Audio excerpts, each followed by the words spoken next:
Jean-Pierre Petit, bonsoir. Bonsoir. Nous vous recevons aujourd'hui pour une chaîne internet qui s'appelle Thinkerview. Nous sommes en direct. On vous reçoit dans le cadre de vos activités passées, présent, futur peut-être. Qui êtes-vous? Est-ce que vous pouvez vous présenter succinctement? Bien, j'ai 81 ans, je suis retraité. Initialement, j'ai fait des études d'ingénieur à l'École supérieure d'aéronautique de Paris. Je suis diplômé en 1961. Après, j'ai travaillé comme ingénieur d'essai de fusées à poudre. Et puis, ma foi, après, je suis passé au CNRS. On m'a demandé de fabriquer de l'électricité avec une espèce de canon à plasma. Alors, j'ai fait ce qu'on me demandait de faire. Malheureusement, ces recherches-là étaient en désaffection à l'époque. Donc, j'ai travaillé pendant 6-7 ans là-dessus. J'ai obtenu de très bons résultats. Mais au moment où le bateau coulait, quoi, on a envie de dire, mais moi, ça marche. Non, ça n'a servi à rien. Bon, alors, on racontera ça peut-être plus en détail plus tard. Et à ce moment-là, je suis passé à l'astrophysique théorique. Je me suis dit que si je voulais avoir une continuité dans mon travail de chercheur, c'était mieux d'être théoricien. Parce que je ne serais pas sensible aux aléas, des fonctionnements, des crédits, des choses comme ça. Donc, astrophysique théorique, après géométrie, mathématiques, informatique. J'étais directeur d'un centre informatique à Aix-en-Provence, à l'époque de l'apparition des micro-ordinateurs. On s'est beaucoup amusé avec ça. Et puis après, je suis passé à la cosmologie. Et voilà. Et me voilà. Sur Internet, vous êtes très connu pour la MHD. Oui. Est-ce que vous pouvez expliquer à nos auditeurs, à nos téléspectateurs, qu'est-ce que la MHD? Quelles sont les applications? Quelles sont les conséquences? Alors, si vous voulez, il y a une chose, c'est que là, j'ai fait effectivement une vidéo en français qui a fait 200 000 vues. Et ça traite des nouvelles armes de Poutine, mais c'est un prétexte pour présenter un petit peu mes travaux de MHD. Et là, je suis en train de faire la deuxième partie en anglais, mais j'en ferai une doublage en français. Ça fera deux. La MHD, ça veut dire quoi? Alors, magnéto-hydrodynamique. Magnéto-hydrodynamique, c'est quelque chose qui a été inventé par Faraday, je ne sais plus à quelle époque. C'est l'art et la manière d'agir sur un fluide avec un champ électromagnétique. Et effectivement, on peut faire une petite expérience avec un aimant, avec une pile, on met de l'encre dans l'eau, et à ce moment-là, hop, on voit l'eau qui file comme ça. C'est formidable. Bon, eh bien, moi, j'ai été bombardé dans un projet de MHD, justement, en 1963, à l'Institut de mécanique des fluides. Et il s'agissait à ce moment-là, non pas d'agir sur un fluide pour faire de l'électricité, mais d'utiliser l'énergie cinétique du fluide pour fabriquer de l'électricité. Alors, j'avais donc fabriqué un canon à plasma avec une culasse, comme ça, il y avait un long canon de 6 mètres de long, et on tirait des cartouches de gaz. Boum, c'était assez amusant. Quand on n'avait pas l'air conditionné, quand il faisait très chaud, on était torse nu, on avait l'impression d'être dans une tourelle de cuirassé, quoi. Les types qui ouvrent la culasse, qui rechargent, etc. Alors, on tirait des cartouches de gaz et des carottes de gaz, d'argon, à 10 000 degrés, qui passaient à 2,7 km dans un entrefer d'électroaimant. Alors ça, c'était assez marrant parce que c'était vraiment l'astuce française. On n'avait pas d'argent, donc on fabriquait un champ de 2 Tesla avec des condensateurs, quoi. Disons que ces recherches-là, ça m'a amené à être en pointe en 2 ans, quoi. Et je peux dire quand même, je suis assez content parce qu'une année, je suis allé à un congrès en Allemagne et les Russes ont dit, actuellement, c'est les Français qui sont en pointe. Les Français, c'était moi. Donc, le congrès suivant a eu lieu à Marseille, dans mon labo. Voilà. Bon. Les Russes vous ont remis une médaille ou pas du tout, non? Non, ils n'ont pas mis de médaille, mais c'est des gens formidables. Moi, j'ai été très copain avec ces gens-là. Surtout, il y a une finesse. C'est des vrais physiciens, quoi. J'ai vraiment apprécié ça. Donc, à ce moment-là, on avait ce canon avec ce gaz qui passe. Il arrive à une vitesse V, il y a un champ magnétique B. Alors, on a un champ électromoteur et crac, ça fait du courant. Et ça fait 2 mégawatts avec une tuyère qui est grosse comme une canette de bière. Alors effectivement, on se dit, putain, je fabrique 2 mégawatts, mais pendant 50 millionièmes de seconde. C'est équivalent à une lampe de poche, comme ça. Mais enfin, ça fait rien. Alors après, la question qu'on m'a posée, est-ce qu'on peut faire marcher ce truc-là avec 2 températures au lieu d'une? Et ça m'a amené à devenir théoricien dans un espace à 7 dimensions. Parce qu'il y a comme ça qu'on s'en sort. La mécanique des fluides, on se dit, bon, bah, X, Y, Z, T, ça va. Non, là, c'est plus subtil. Il faut rajouter 3 dimensions supplémentaires. C'est des maths. Et grâce à ça, j'ai pu calculer une expérience et ça a marché au premier essai. Ça, c'est quelque chose de formidable. Toutes mes expériences ont marché au premier essai. On me perçoit comme un théoricien. En fait, j'étais un expérimentateur au départ. Pas de problème, hein. Donc, à ce moment-là, on charge mon canon à plasma, on charge les condensateurs, tout est prêt. Et moi, je disais, on va avoir 7-8 000 ampères. Mon ami Iglesiakis n'y croyait pas, il avait mis l'enregistrement beaucoup plus bas. Paf, on a les spots qui partent à la verticale. Finalement, on a ça, et hop, on obtient ces mégawatts électriques avec un gaz qui était à 6000 degrés, alors que les électrons étaient à 10 000. Et on n'avait jamais fait ça. Alors, qu'est-ce que c'est qu'un gaz bitempérature? C'est un tube fluorescent. Un tube fluorescent, vous mettez la main dessus, c'est pas brûlant. Donc vous avez un gaz qui est à quelques dizaines de degrés. Par contre, les électrons sont à plusieurs milliers de degrés. C'est ça qui fait qu'il y a de la lumière. Donc on appelle ça un système hors d'équilibre. Et là, c'est de l'hors d'équilibre dense, avec un plasma. Alors j'ai réussi à faire ça, et je me rappelle qu'à l'époque, mes collègues, on a fait ça d'une matinée, hein. Ils étaient sceptiques, j'ai dit non, on va rajouter 3% de gaz carbonique, les électrons vont entrer en collision avec les molécules, ça va les refroidir, il n'y aura plus rien. On fait l'essai, ça marche au poil. C'était 11 h du matin, je dis ok, on va déjeuner, c'est fini. On avait fait 5-6 essais, c'était dans la poche. Voilà, c'est assez satisfaisant de discuter avec la nature et qu'elle vous réponde gentiment, comme ça, voilà. Les applications au niveau de la propulsion, du déplacement? Alors d'abord, c'était pour fabriquer de l'électricité. Et alors, ce système-là, la MHD, justement, il y a eu un énorme effort qui a été fait dans les années 60. Ça avait commencé par les Anglais et puis les Russes. Parce que, pourquoi faire un générateur MHD? Parce qu'il y a un rendement de 60%. Au lieu de 40 avec les turbines à gaz. Alors vous vous rendez compte, vous avez de l'énergie qui sort d'un réacteur nucléaire, qui sort d'hydrocarbures, et avec ça, vous faites 20% d'électricité en plus. Vous vous rendez compte de l'argent qu'il y avait derrière. Alors tout le monde s'est mis là-dedans. Et pourquoi ça a foiré? Mais parce que les gaz sont des pauvres conducteurs d'électricité. Quand on a, par exemple, il y avait des systèmes où on faisait cracher de l'énergie avec une chambre de combustion, il y avait une tuyère supersonique.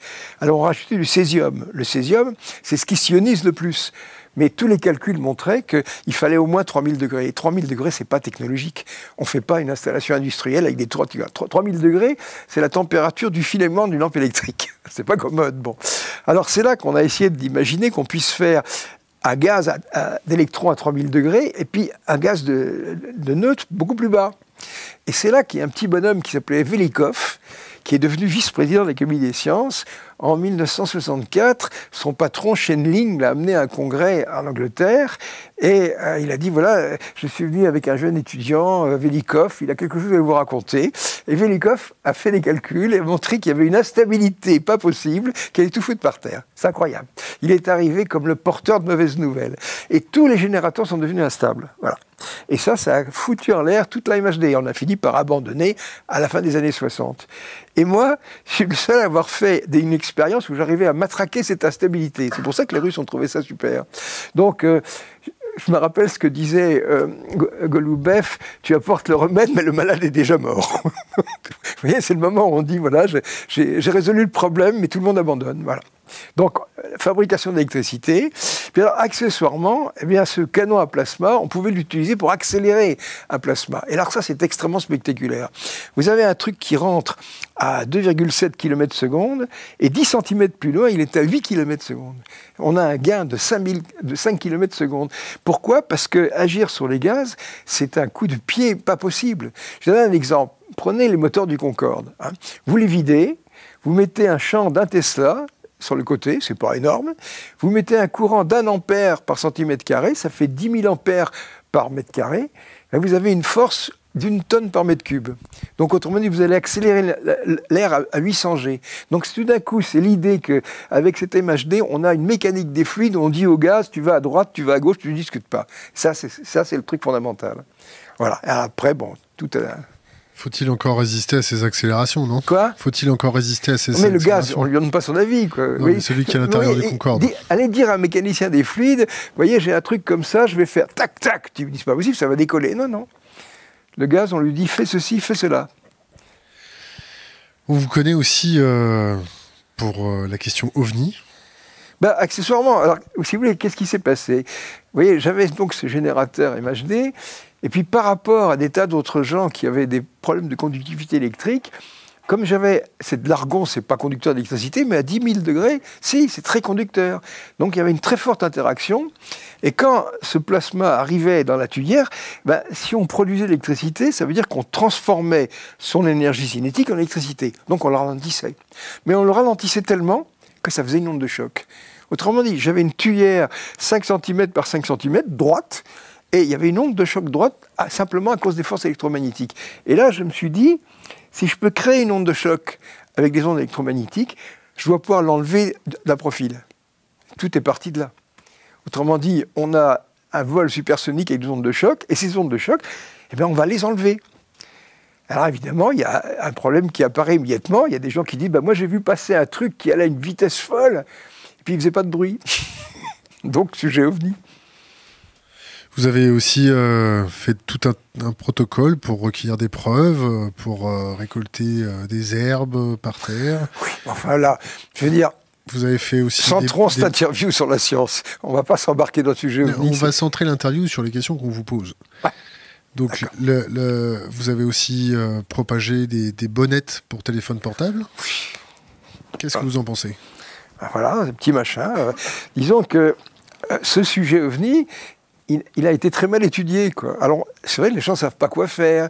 Ils prennent des photos, ils prennent des films, et maintenant, il peut y avoir des faux en pagaille. N'importe qui peut fabriquer un faux truc. Alors là, il y a un petit machin comme ça, qu'on met sur son téléphone portable, et puis lorsqu'on tire sur le tiroir, comme ça, voilà, tac, on met un réseau devant, et ça transforme l'image en spectre. On peut prendre le spectre de l'objet. Et ça, c'est extrêmement intéressant, parce que, par exemple, vous avez des gens qui disent « Oh, c'est des lanternes thaïlandaises ». Mais si c'est des lanternes thaïlandaises, ça veut dire qu'il y a un hydrocarbure qui brûle. Donc, si je prends une photo de ce truc-là, que je trouve le spectre d'hydrocarbure, c'est peut-être une lanterne thaïlandaise. Si c'est un phénomène naturel, il y a forcément de la vapeur d'eau. Donc, je vais trouver le spectre de la vapeur d'eau. Hein. Maintenant, si c'est un truc comme du lithium ou je ne sais trop quoi, là, c'est plus une lanterne thaïlandaise, c'est plus un phénomène naturel. Voilà. Alors, évidemment, il y aura peut-être des faux. Alors, le truc, c'est d'arriver à répandre ça à grande échelle. On va y arriver. On va y arriver. Combien ça coûte? Pour le moment, j'ai un garçon qui travaille dans une usine. Il s'appelle, on trouvera son nom sur mon site, Joël Delasauce. 8 €, port compris, pour avoir ce petit machin. 8 €. Vous prenez un gain dessus? Pas du tout. Quoi? Vous prenez un gain dessus? Sur 8 €, vous rigolez, mais je prends rien du tout. Au contraire, moi je trouve qu'il y a une chose, c'est ça qui est intéressant. Non mais attendez, il y a un truc, c'est que c'est fabriqué avec une imprimante 3D, un truc comme ça. Hein? L'imprimante 3D, c'est très récent, un truc pareil. Et c'est un bouleversement technologique extraordinaire. Ça va envahir. Vous savez, c'est comme l'imprimante. Un jour, tout le monde aura une imprimante 3D chez lui. Et alors, à ce moment-là, moi, j'ai dit, ce fichier-là, il faut le mettre en accès libre dans Internet. Donc, ce gars-là fabrique ça, mais tout le monde peut le fabriquer. Il y a déjà des types qui fabriquent leur machin, qui le modifient. C'est en accès libre. C'est dans le domaine public, ce truc-là. Voilà. Est-ce que vous pouvez nous parler du rapport Cometa? Moi, je veux bien, mais si vous voulez, je sais pas, mais tout ce qui a pu se faire comme ça. Le rapport Cometa, je ne sais plus quand ça date, ce sont des officiers supérieurs, en général, qui tous avaient été témoins du phénomène, qui se sont sentis un petit peu obligés de faire un dossier. Et si vous remarquez à la fin du rapport Cometa, qu'est-ce que dit ce brave général Letty? Il dit les Américains ont pris ça au sérieux, ils en ont tiré des trucs pour faire des armes, il faudrait qu'on puisse faire pareil. Et c'est là que vous voyez le hic. Quelle est la motivation de l'intérêt des gens pour ce sujet? C'est fabriquer des armements. Donc voilà le sens du rapport Cometa. C'est l'Institut des hautes études de la défense nationale qui avait commandé ça? Bah oui, bon. C'est un rapport qui fait combien de pages? Vous l'avez lu? Bien sûr. Mais ça date de 90, un truc comme ça. Est-ce que ça a fait du bruit? Est-ce que ça a fait quelque chose? Ah oui, c'est assez marrant. Mais je veux dire, ce qui est extraordinaire, c'est quand on regarde ce rapport, il n'y a pas de données scientifiques là-dedans. Moi, j'avais pourtant essayé d'entrer en contact avec Letty en disant, si vous voulez, je peux vous filer des billes scientifiques. Voilà, des braves officiers supérieurs qui sont partis au combat avec des fusils sans cartouche. Hein, ils sont arrivés avec leur bonne volonté, en disant, c'est très important. Et puis, il n'y avait rien dans ce rapport, il n'y avait rien. Alors, ça a eu... Les journalistes s'en sont moqués, rappelez-vous. Voilà. Vous avez continué vos recherches dans ce domaine-là? Écoutez, moi je fais des recherches de MHD, je fais des recherches d'astrophysique théorique, je fais des recherches de cosmologie. J'aimerais bien qu'on parle de ça. On a tout le temps? On a tout le temps, d'accord. On a tout le temps. On a une question Internet qui nous dit Planète Humo, qu'est-ce que c'est? Les humides, qu'est-ce que c'est? Et c'est reparti. Écoutez, J'ai sorti un bouquin début 2017. Et là, maintenant, il y a un deuxième qui va sortir au mois de septembre. Là, vous allez avoir les réponses à ces questions, quoi. Alors, mais si vous voulez, c'est l'aspect anecdotique des problèmes. Moi, vous savez, je suis avant tout un scientifique. Et je vous dirais la chose suivante. Si tout se passe bien, ce sera la première interview où je serai présenté comme un scientifique. Mais ça répond pas à ma question, du moins à la question d'Internet. Bon, j'avoue que j'ai pas à me cacher. J'ai été très inspiré par ces documents pendant 40 ans. C'est pas mal. Voilà. Ces documents venaient d'où? C'est un canular? C'est pas un canular? Qu'est-ce que c'est? Je me rappelle, j'avais un collègue astrophysicien qui me dit, tu sais, il y a des types en Espagne qui reçoivent des lettres qui sont écrites par des extraterrestres, enfin qui prétendent extraterrestres. Bon, ok. Alors moi, j'ai trouvé ça très amusant. Puis quand j'ai eu les premières feuilles là-dedans, j'ai trouvé quand même que c'était assez rusé. Donc j'ai eu envie d'aller plus loin. Et puis c'est une histoire à la Spielberg, quoi, vraiment. Il y a de quoi faire un film là-dedans, c'est pas possible. C'est passionnant. Mais vous savez, comment dire, moi je trouve que si on ne fait pas les choses avec passion, on s'emmerde, quoi, franchement. J'ai eu une chance folle d'être dans ces histoires-là, franchement. Il y a des scientifiques, ils sont là en train de se bagarrer avec leurs collègues dans les couloirs. Moi je suis allé sur le terrain, j'ai rencontré des tas de gens passionnants, je me suis trouvé avec ces informations absolument ahurissantes. C'est trop drôle. C'est un film de Spielberg, bien sûr. Vous pouvez rentrer un peu plus dans le détail quand même. Ben, je vous dirais, moi j'ai déjà écrit ça dans plusieurs livres, il y a un tiers Einstein, un tiers Spielberg et un tiers Max Brothers. Et on en rajoute peut-être un, mais on peut pas. Mais quoi? Est-ce que c'est un canular? Qu'est-ce que c'est? Mais, comment dire, les informations qui sont dans ces documents sont de haut niveau et sont exploitables. Voilà, c'est ça que je peux dire. Je l'ai toujours dit. Et moi, si vous voulez, je me suis... C'était présenté comment? C'était... Oh, écoutez, vous lisez par exemple, vous savez, mes braves petits terriens, vous devriez réfléchir au fait que l'univers, il a un frère jumeau, un univers jumeau, dans lequel le temps va à l'envers, il est énantiomorphe, les charges électriques sont opposées, les galaxies ne sont pas foutues pareilles, elles ne sont pas dans le même nombre. Il y a des informations comme celle-là. Ah, alors on regarde ce truc-là. Et moi, je me rappelle, ma conviction s'est formée en 1977. Parce que à l'époque, je faisais de la cosmologie avec ce qu'on appelle l'équation de Vlasov. Alors à ce moment-là, j'ai pris 2 équations de Vlasov couplées, j'ai inversé le temps, j'ai inversé l'espace, j'ai inversé les charges électriques, crac, tout s'est arrangé. Oh là là, je me suis dit, nom de Dieu, le type qui a écrit ces phrases, il savait que ça fonctionnait.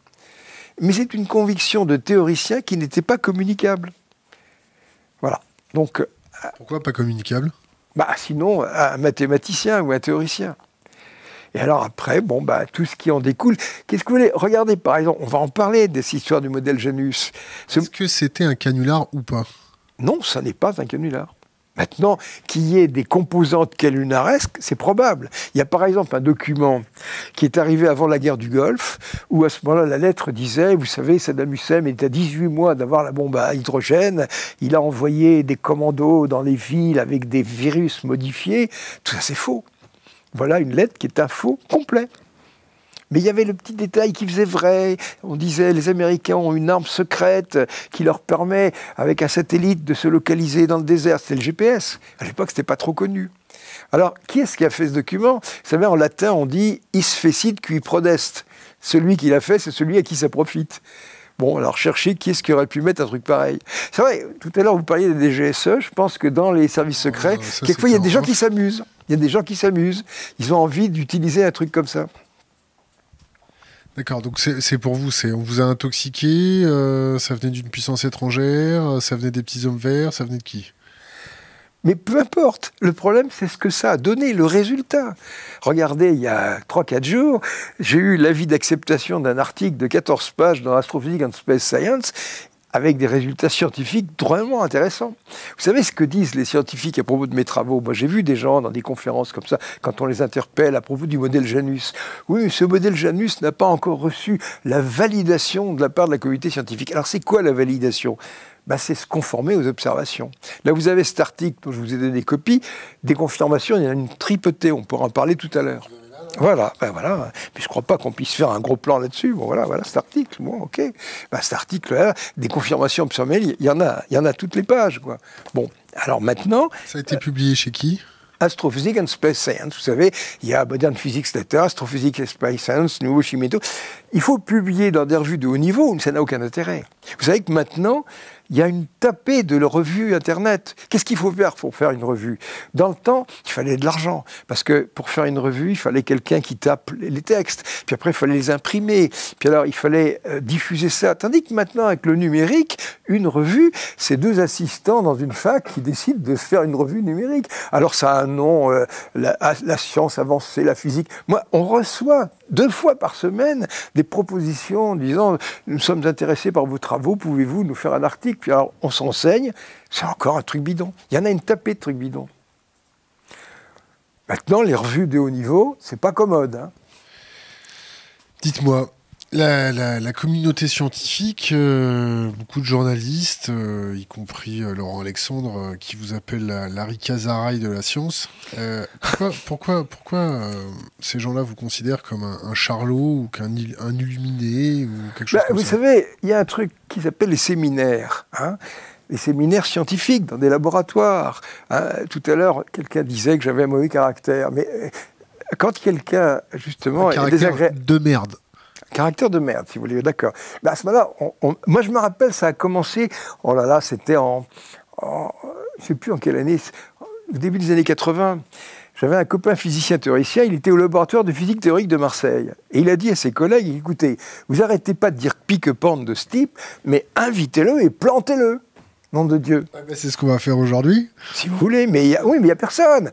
Vous parliez, j'ai pas de contradicteur, je demande que ça. Indiquez-moi le Colisée, je rentre. Donc, est-ce que le fait que vous intéressiez aux ovnis, que vous avez reçu des papiers un peu sulfureux de gens qui se présentaient comme des extraterrestres, est-ce que tout ça n'a pas participé au fait de vous jeter aux oubliettes ? Écoutez, moi j'ai inventé un mot dans le temps qui s'appelle la cosmotrouille. La cosmotrouille, en fait, ce qui se passe, qu'est-ce qui fait peur chez les gens, mais que ce soit les scientifiques, les politiques, les religieux, ils ont la trouille parce que c'est déstabilisant. Il n'y a pas pire. Je crois que le sujet ovni, c'est le tabou absolu. C'est déstabilisant pour eux d'avoir une personne en face. Mais vous vous rendez pas compte. Qui reçoit des papiers. Mais c'est pas ça. Mais est-ce que vous êtes prêt à accepter l'idée qu'il y a des gens qui viennent chez nous, qui se promènent comme ça, comme des fleurs, qui en savent surtout beaucoup plus que nous ? Regardez actuellement les exoplanètes. Ah mon Dieu, on a 2500 exoplanètes. Oh, la vie existe sûrement. Je me rappelle un jour, il y avait un scientifique qu'on questionnait qui disait « Oui, bien sûr, la vie existe, mais alors au niveau bactérien. » Puis alors après, la dernière barrière, c'est « Oui, ils sont là, mais c'est loin. » Ne peuvent pas venir à cause de la vitesse de la lumière. Et vous allez voir, on va en parler tout à l'heure, le modèle Janus, il y a 2 vitesses de la lumière. Pour les espèces positives, c'est 300 000 km par seconde, et puis pour les espèces négatives, c'est 3 millions. Ça va 10 fois plus vite, et les distances sont souvent plus courtes. Autrement dit, qu'est-ce qui dérange dans ce truc-là ? C'est que la conclusion, c'est les voyages interstellaires sont non impossibles. Qu'est-ce qui dérange dans Jean-Pierre Petit ? Quoi ? Qu'est-ce qui dérange dans Jean-Pierre Petit ? Non, c'est pas Jean-Pierre Petit qui dérange, c'est cette idée. C'est cette idée. Comment se fait-il qu'on ne peut pas aller dans un séminaire et parler d'un truc comme ça ? La science se refuse des expériences de pensée ? Mais je ne sais pas, mais je vois par exemple, dès qu'on veut parler... Vous savez, les scientifiques, ce sont des moines froussards. Ils ne veulent pas... Il y a des tas de sujets qu'on n'aborde pas. Lesquels ? Mais tout.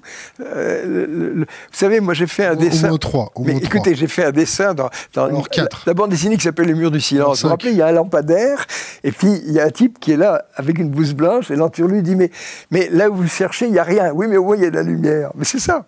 Vous êtes fêlé ? Quoi ? Vous êtes fêlé, vous laissez passer la lumière ?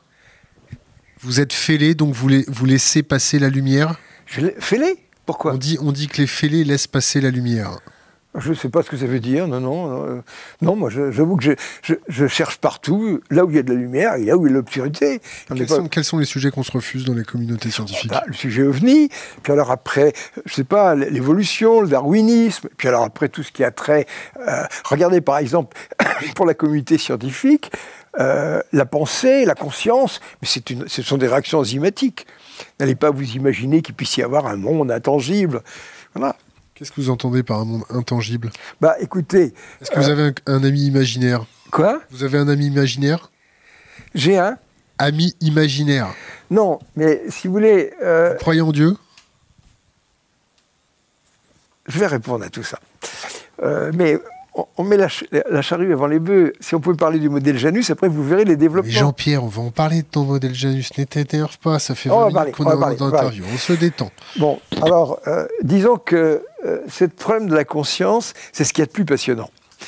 Et au mois d'octobre 2016, est arrivée une idée, et ça constitue des travaux dans lesquels je suis embarqué depuis tout ce temps-là, avec des copains mathématiciens. Et à ce moment-là, il n'y a pas 2 espèces de masse, il y en a 4. Et ça débouche sur un univers dans lequel on a un espace réel, un temps réel, et puis il y a un autre espace avec un espace imaginaire, un temps imaginaire, mathématiquement s'entend, avec des masses imaginaires. Donc ça, c'est une métaphysique théorique. Ça, c'est joli comme tout. C'est une aventure, un truc comme ça. Pourquoi le darwinisme et l'évolution, vous en avez parlé là? On ne va pas aborder... Moi, on a 2 heures là. On se détend. D'accord. Mais ce que je veux dire, c'est que moi, ce qui est terrible, je me dis, bon sang, j'ai 81 ans et j'ai envie de dire aux jeunes, mais bon sang, bougez-vous, c'est passionnant. Si vous voulez, je suis le Christophe Colomb du 3e millénaire. Voilà. Allez, on va découvrir l'Amérique. Découvrir le nouveau monde, un nouveau monde scientifique. Pour certains, vous êtes un peu le professeur Tournesol sous Aldol. Écoutez, le professeur Tournesol, discutons de ça en séminaire. Vous savez, j'ai jamais perdu un combat en séminaire. Ce qui se passe, c'est que lorsqu'on est en séminaire, les gens vous agressent. C'est extraordinaire. Mais que ce soit ça ou des congrès, je me rappelle un congrès scientifique, il y a un grand professeur américain qui dit à propos d'un travail d'astrophysique, le travail qu'a présenté ce Français a l'air très intéressant, mais hélas, il contredit le théorème d'Eddington. Et moi, je lui réponds, si vous l'appliquez correctement, ça ne vous arriverait pas. Et je fais ça. Et le type, boum, j'ai le théorème facile. L'évolution, le darwinisme, pourquoi c'est difficile? Mais non, mais je ne suis pas spécialiste de l'évolution, mais vous voyez bien qu'il y a des tas de sujets comme ça, on ne peut pas en parler, c'est pointu, quoi. Qu'est-ce que c'est que le vivant et tout ça là. Mais je ne suis pas spécialiste de tout, simplement vous savez bien qu'il y a des sujets que les gens n'aiment pas aborder, c'est tout. Aborder pour quelle raison?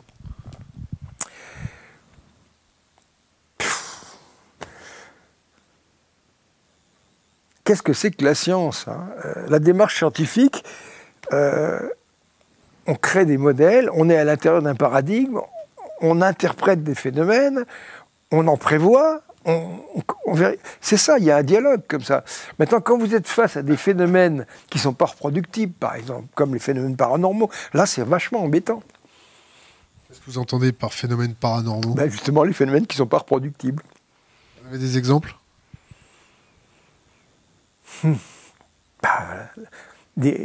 La télépathie, des choses comme ça. Mais il y a une chose, par exemple, moi j'ai un ami, voilà. Vous avez un gars qui a fait une série de DVD, c'est Stéphane Alix. Moi je trouve que c'est pas mal ce qu'il a fait. Bon. Alors un jour, Stéphane Alix, il est là. Je sais pas qui c'est. Vous trouverez. Et il est là, c'est un médium qui lui met les mains, et Alix est là en disant « Oh, il m'attire, il m'attire ». Bon. Et moi, j'ai un ami guérisseur, un type très sympa. Il m'a dit un ami guérisseur. Mais oui. Et alors, mon ami Gilbert, Gilbert Attard, a dit, moi, je sais faire ça. Ah bon, tu sais faire ça? Comment ça se fait? Alors, il se met derrière moi, il met ses mains, on est attiré. Alors, je me dis, bon, ma femme, pareil, un ami, pareil, ça marche. Alors là, je me suis dit, il faut absolument... Que vous nous donniez votre numéro de dealer. Non. Quand on est face à un phénomène comme ça, il faut le prouver. Moi, je dirais même, on va faire ça avec les zététiciens. Vous savez, les zététiciens qui pensent que tout ça, c'est de la foutaise. Vous avez une façon de savoir si ça marche ou pas. Ça s'appelle le choix forcé. hein. Alors, le choix forcé, dans une expérience comme ça, on va prendre un sujet, n'importe lequel, et puis mon ami Gilbert se mettra derrière, et au lieu de faire un essai, il va en faire 2. Et dans ces trucs-là, alternativement, le signal sera absent ou présent. C'est vu qu'on ne demande pas « est-ce que vous sentez ?», on demande « dans quel essai ça se trouvait ?» Alors vous avez un magnétophone qui dit « premier essai, deuxième essai », puis alors on enregistre la réponse du gars. Et moi, j'ai fait des expériences comme ça en psychologie expérimentale il y a 40 ou 50 ans. Par exemple, sur le plan visuel, on vous présente un signal lumineux, puis il n'y a pratiquement rien. Alors on est dans une chambre obscure, et puis on dit premier essai, deuxième essai, puis on dit j'ai rien vu, puis on répond.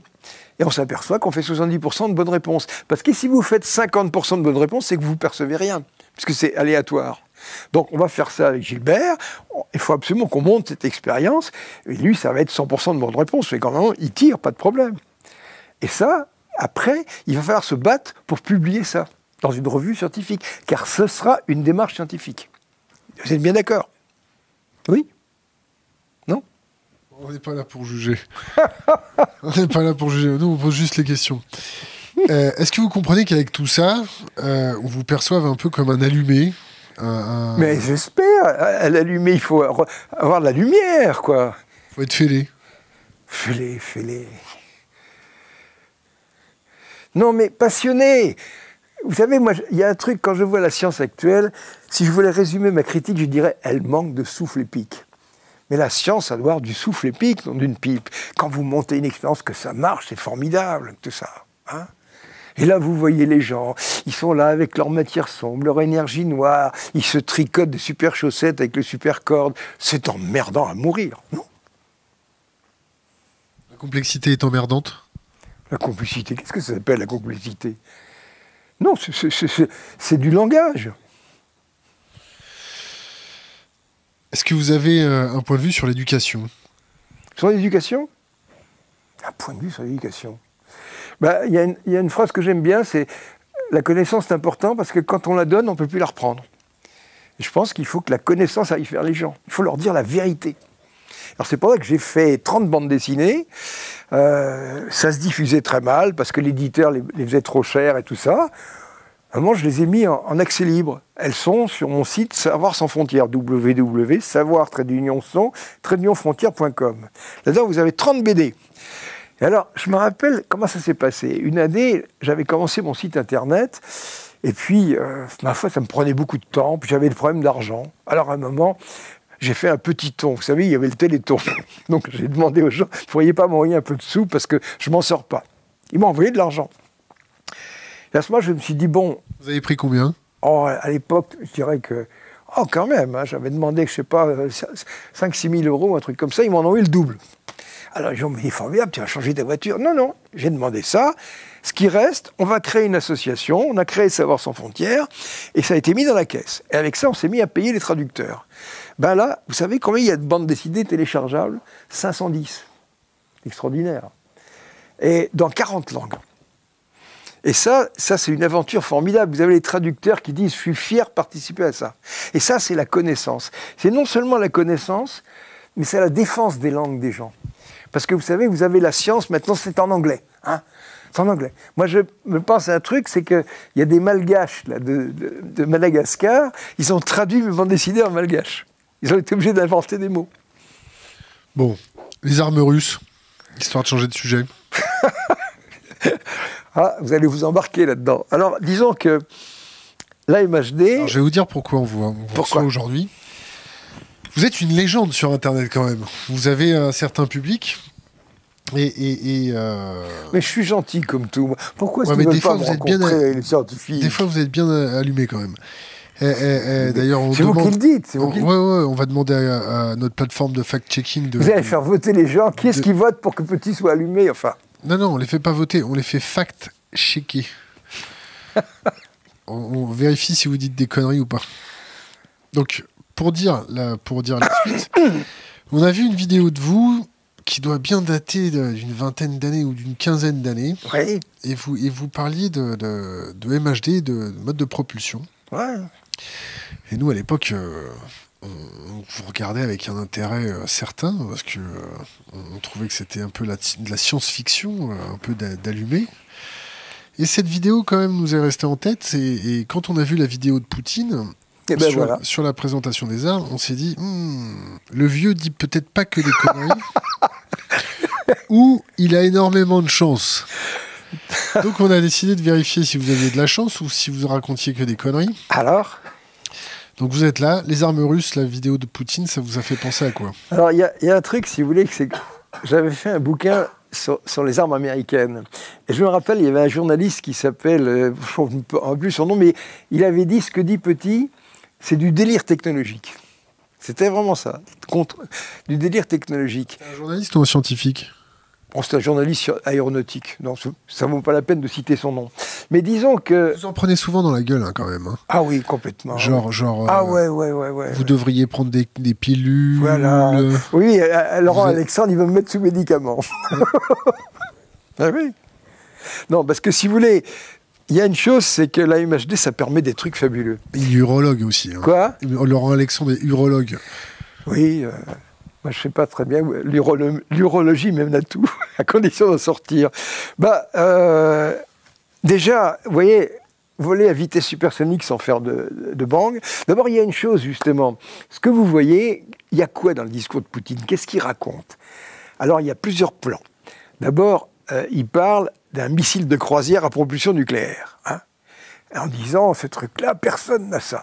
Alors, il dit propulsion nucléaire. À propulsion nucléaire, exactement. Oui, à propulsion nucléaire. Alors, si vous voulez, la propulsion nucléaire, c'est intéressant parce que vous avez une autonomie illimitée. Quand vous avez un sous-marin nucléaire, il marche pendant 10 ans avec la même charge. Il ne refait pas le plein. C'est extraordinaire, un truc comme ça. C'est ça qui s'est passé avec le Nautilus. Le jour où on a fait le premier sous-marin à propulsion nucléaire, il n'avait plus de carburant. Il n'est pas la peine de faire le plein. Voilà. Donc, si on peut faire la même chose avec un missile, c'est formidable. Et alors, ce qui est marrant, c'est que je regardais les échos dans la presse américaine avec des grands journaux, et il y avait un type qui disait c'est de la foutaise, ils sont pas prêts de le faire marcher, leur missile à énergie nucléaire. Maintenant, vous allez sur Internet, vous cherchez le projet Pluto, P-L-U-T-O, Pluto pour dire Pluton, hein, c'est pas le personnage de Walt Disney, quoi. Bon. Et alors, le projet Pluto, c'est un SLAM. SLAM, ça veut dire Supersonic Low Altitude Missile. Bon.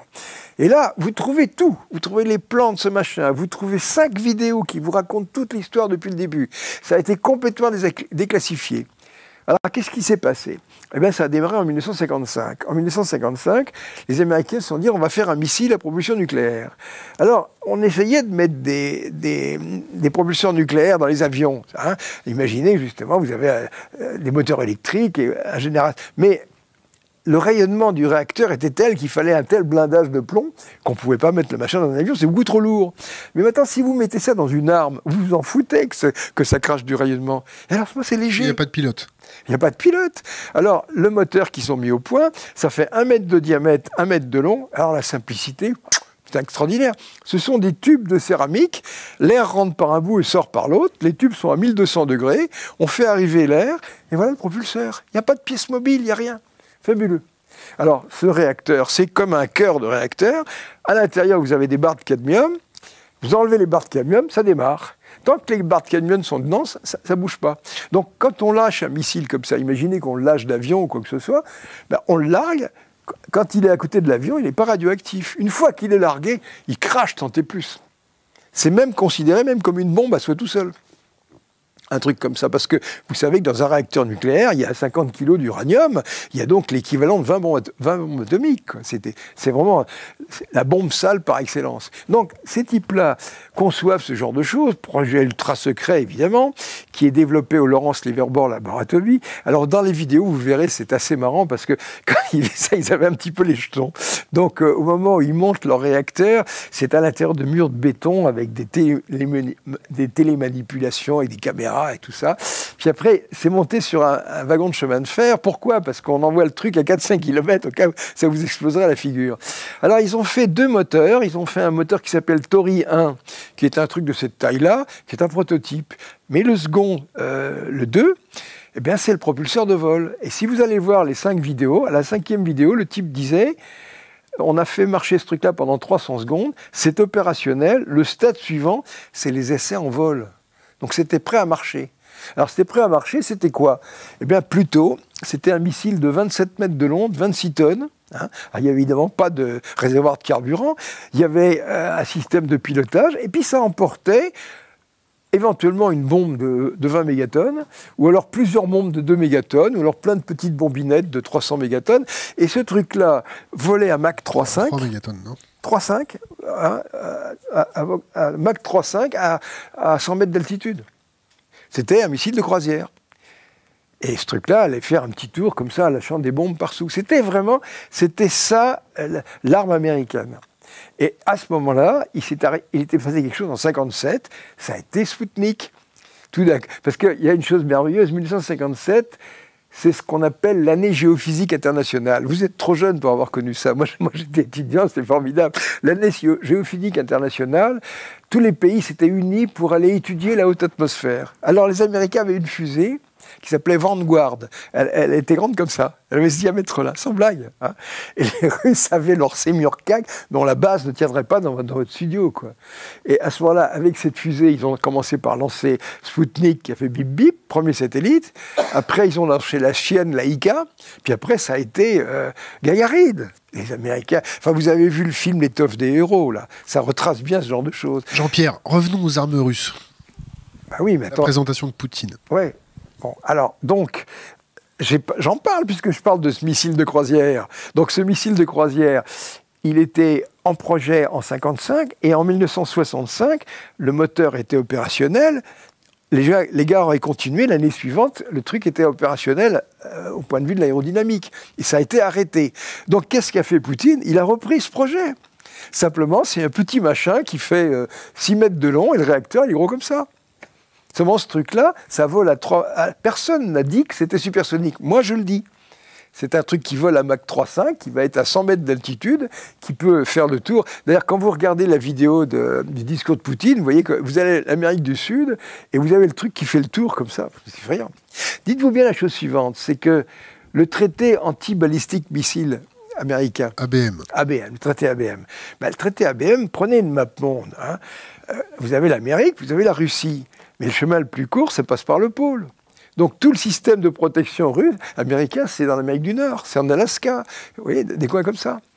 Et là, les Russes peuvent les attaquer à rebrousse-poil. Il va falloir mettre la même chose au Mexique. C'est pas possible. Non, mais moi, j'ai trouvé ça extrêmement amusant, d'ailleurs. Vous n'avez pas vu, quand Poutine fait son discours, il dit « Et ça n'est pas tout !» Il ressort un deuxième truc. Alors déjà, le missile supersonique, il y a des gens qui écrivent « Oui, ça marche pas ». Non, ça marche, il n'y a aucun problème. Enfin, ça marchait en 1965. On n'est quand même pas plus con que ces gens-là. Donc, une nouvelle d'aujourd'hui, ils viennent d'annoncer qu'ils investiraient 1 milliard de plus pour la recherche sur les nouvelles armes. Qui ça? Le gouvernement russe. Bon, bah oui. Vous savez, c'est pas beaucoup par rapport à leur budget. Alors, première chose, il y a ça. Ensuite, ils parlent d'un drone sous-marin. Vous avez vu? Alors, ce drone sous-marin, c'est pareil. Vous avez un réacteur, puis là-dedans, une fois que vous l'avez amorcé, il va cracher de la radioactivité. C'est une arme. Donc, ce truc-là va se propulser. Et moi, j'explique ça à fond la caisse dans cette deuxième vidéo en anglais. Je me suis dit, bon, tant qu'à faire, puisqu'il y a ce prétexte, je vais expliquer aux gens pour qu'ils comprennent bien ce que c'est que la MHD. Donc j'ai expliqué tout ça. Alors il y a un truc, par exemple, c'est que quand vous prenez les torpilles, hein, pendant la Seconde Guerre mondiale... cheval, c'est ça? Ah oui, mais oui, avant le cheval. Cheval. Seconde Guerre mondiale, vitesse des torpilles, 75 km/h. Vous prenez sa petite montre. Ah oui, vous prenez votre montre, vous lâchez la torpille, il y en a pour 2 minutes avant qu'elle fasse mouche. Bon. Maintenant, les torpilles à hélice, elles font 100 km/h. 120, c'est le maximum. Pourquoi ça ne peut pas aller plus vite? Parce que l'eau, ça frotte terrible. Vous prenez votre canne, vous faites comme ça dans l'air, puis vous faites ça comme ça dans l'eau, c'est plus pareil. L'eau, elle est 1000 fois plus dense que l'air. Donc on a un problème de traînée pas possible. Et si vous dites à quelqu'un, vous ne pourriez pas me faire une torpille qui est à 300 km/h, c'est pas possible. Ça frotte trop. Alors à ce moment-là, il faudra enlever le frottement. C'est là, moi je trouve ça génial. La torpille cheval, c'est génial. Comment est-ce que les Russes font? Ils ont un générateur de gaz à l'avant qui vaporise l'eau, et hop, la torpille est entourée de vapeur. D'ailleurs, une couche assez épaisse, elle doit faire 50 cm. Elle se promène dans de la vapeur d'eau. Et à quelle vitesse? 500 km/h. Alors dites-vous bien la chose suivante, c'est que cette torpille russe, elle équipait les sous-marins russes en 1977, il y a 50 ans. Hein? Voilà. Alors déjà, les torpilles. Quelles sont vos sources? Quoi? Quelles sont vos sources? Mais allez dans Internet, tout le monde le sait, mes sources, tout le monde le sait. Cette torpille Gval, vous la voyez dans des foires, expositions, vous n'avez pas vu les photos? Alors, il faut voir un peu comment ça se pilote, c'est génial. Vous avez le générateur de gaz à l'avant, et puis vous avez deux petites biellettes. Alors, ça envoie le gaz un peu plus à droite, un peu plus à gauche. C'est un truc vachement agile. Et c'est piloté, c'est filoguidé. Vous savez ce que c'est le filoguidage, hein? La torpille sort, puis il y a deux tiges qui se baladent comme ça, avec un fil, et hop, on pilote la torpille. Mes sources, tout le monde le sait. C'est qui tout le monde? Quoi? C'est qui tout le monde? Mais allez voir sur Internet, vous allez voir tous les rapports. Par exemple, c'est comme vous me dites, par exemple, ce missile américain, quelles sont vos sources? Vous avez les rapports déclassifiés, vous les trouverez, les photocopies. Il y a même tous les calculs, tous les détails, tous les plans. Alors voilà, c'est quand même des sources qui sont fiables. Puis alors franchement... Alors ce qui est amusant, c'est que je ne sais pas si les Français ont compris que les torpilles à poudre, c'était quand même plus rapide.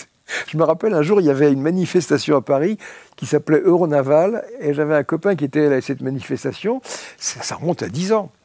Et il avait parlé de cette éventualité des torpilles hyper véloces, et un amiral lui avait dit, vous savez, en matière de torpilles, la vitesse, ce n'est pas tout. Oui, bien sûr. 100 km/h contre 500. Enfin, vous voyez, 500 km/h. Alors après, je vais en 2000 à un colloque étrange à Brighton. Et là, quand j'arrive à ce colloque sur la propulsion avancée, disons que c'est organisé par un ingénieur de Brighton. On verra le colloque de Brighton juste après. On va finir les armes russes. C'est les armes russes. C'est connecté. Alors, on vous écoute. C'est les armes russes, ça. Quand j'arrive là-bas, je tombe sur un type qui s'appelait Alan Holt, qui travaillait pour Carlyle. Il me dit, vous êtes Jean-Pierre Petit? Je dis, oui, je crois. Et il me dit, oh, je vous connais depuis 1976. Comment? On m'a donné vos notes au compte-rendu de MHD analysées. Et à ce moment, on se met à parler, et je dis, mais vous touchez bien votre bille de ce côté-là.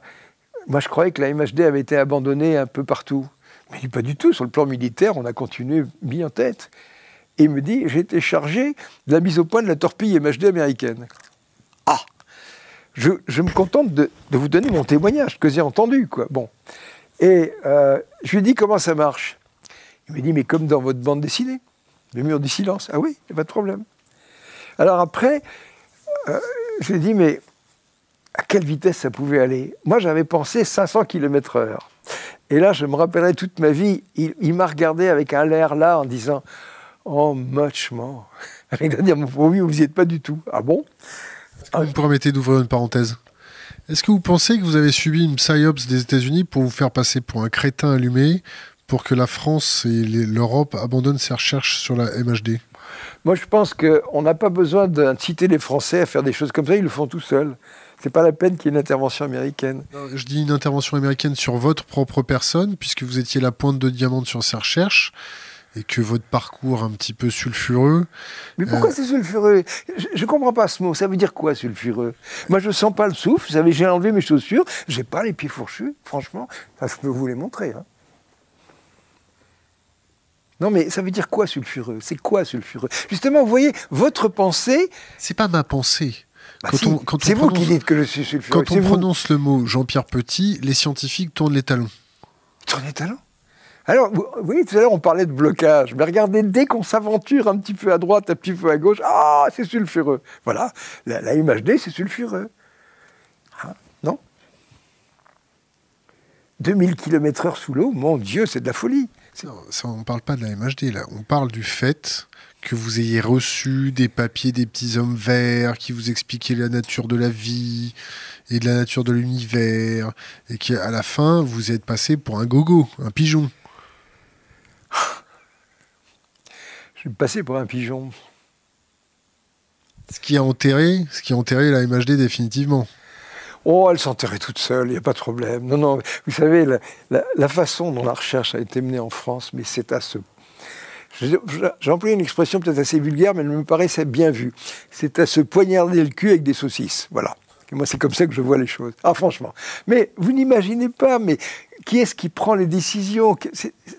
Regardez, moi, j'étais dans mon petit laboratoire de mécanique des fluides de Marseille. J'avais réussi à supprimer la stabilité de Vinokoff. Et à ce moment-là, on abandonne toute la MHD. Et moi, j'étais là en disant, non, j'ai fait un truc qui marche. Mais non, le bateau coulait. Ça avait été décidé par des énarques.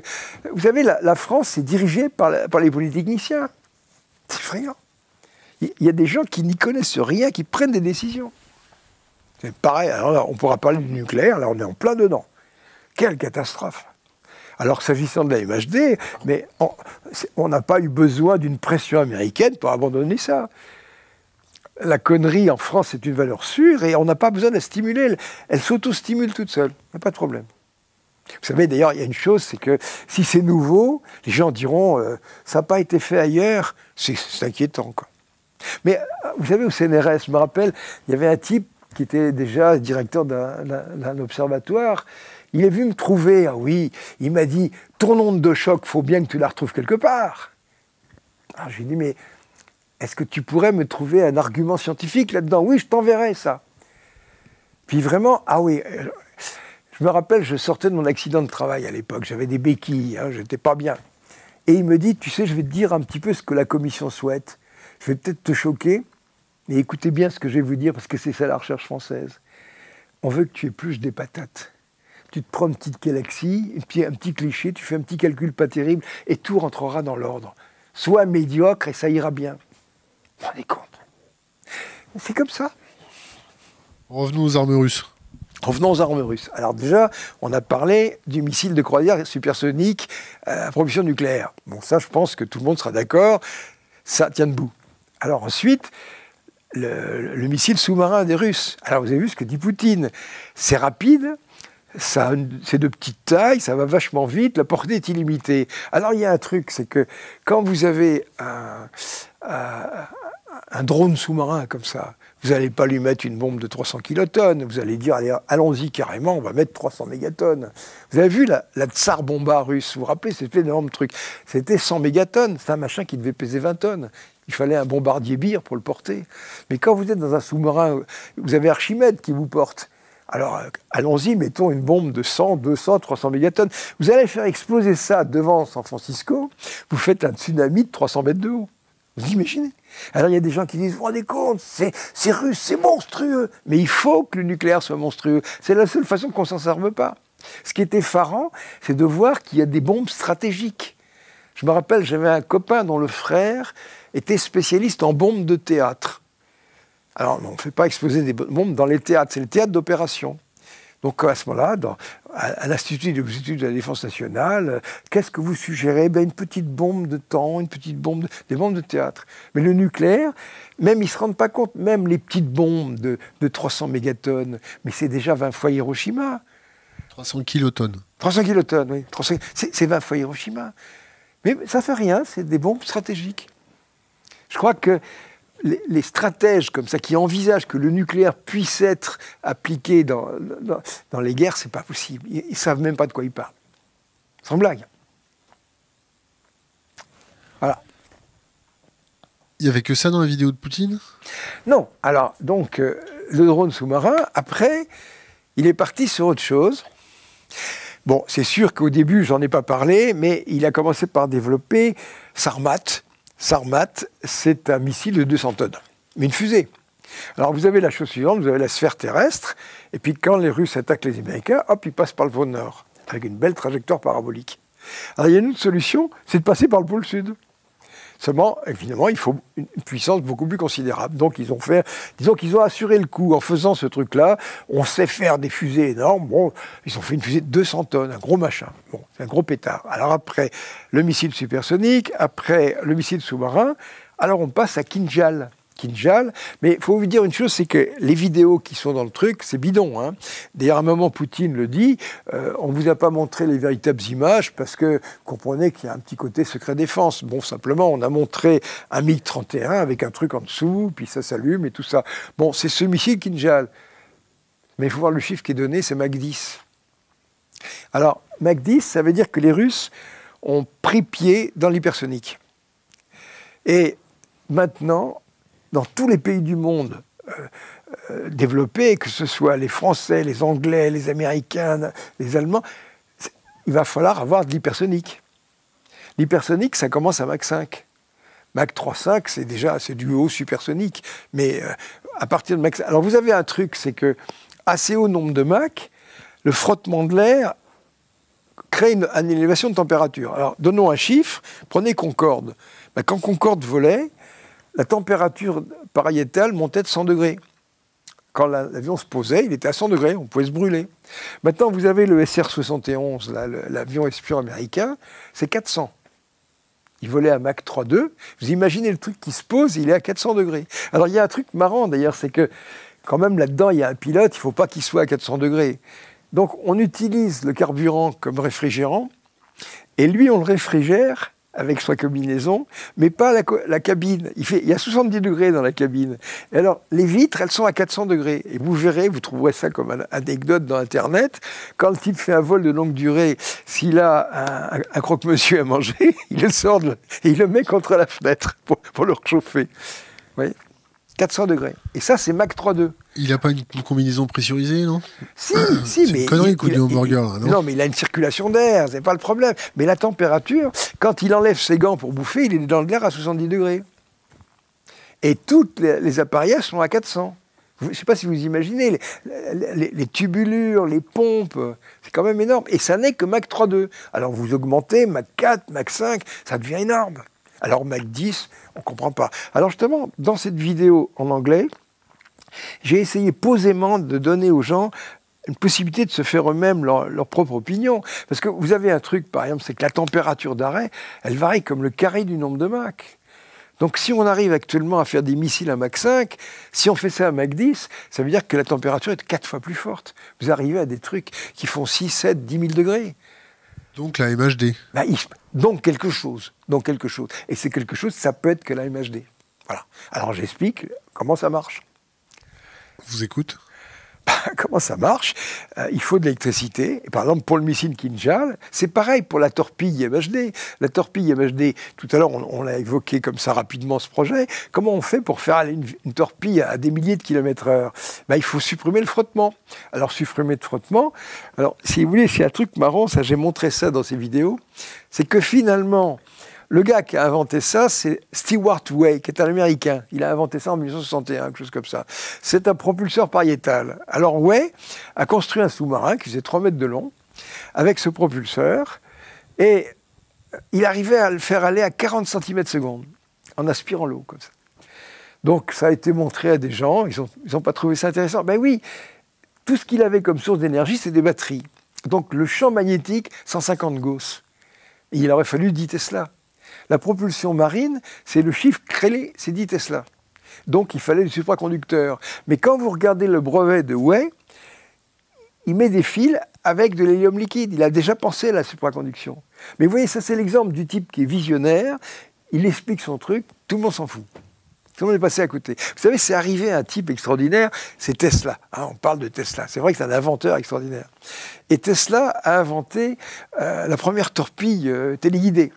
Alors la torpille de Tesla, ça ressemble à une baignoire, hein, et à l'intérieur, il y a des batteries, une petite hélice, etc., avec un couvercle. Alors, elle n'est pas en plongée, mais disons que si vraiment c'est au ras de l'eau, on ne voit rien, quoi. Bon. Personne dessus, il y a des antennes, et quand il invente ça, mais la radio n'existe encore pas. Autrement dit, en faisant des étincelles électriques, son antenne reçoit. Vous savez, c'est comme ça qu'on a inventé les ondes radio, qu'on a découvert les ondes électromagnétiques. On s'est aperçu que quand on faisait des décharges comme ça, dans la pièce à côté, il se passait quelque chose.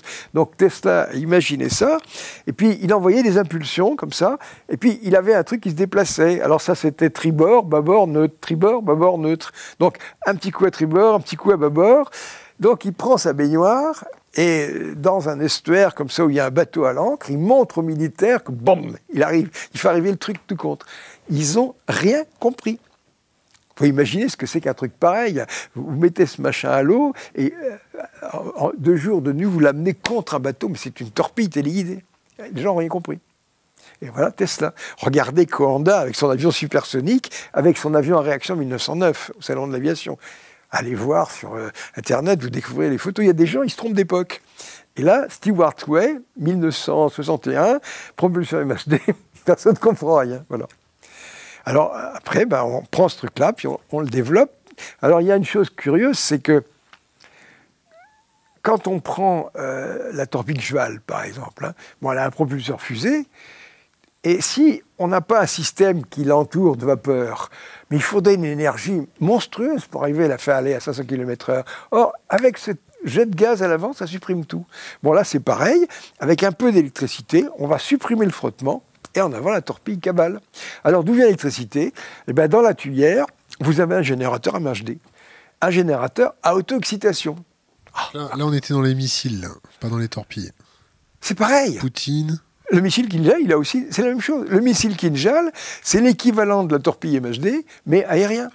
Il faut bien la créer quelque part, l'électricité. Ce n'est pas des batteries que vous allez mettre dans votre missile. Alors, vous avez une tuyère, et puis vous avez un bobinage qui crée un champ magnétique. Dans la poudre, vous mettez du césium, ça sort à 3000 degrés, et je vous assure que ça crache. Alors, on pourrait dire, mais comment savez-vous ça? Bon, là encore, il faut chercher.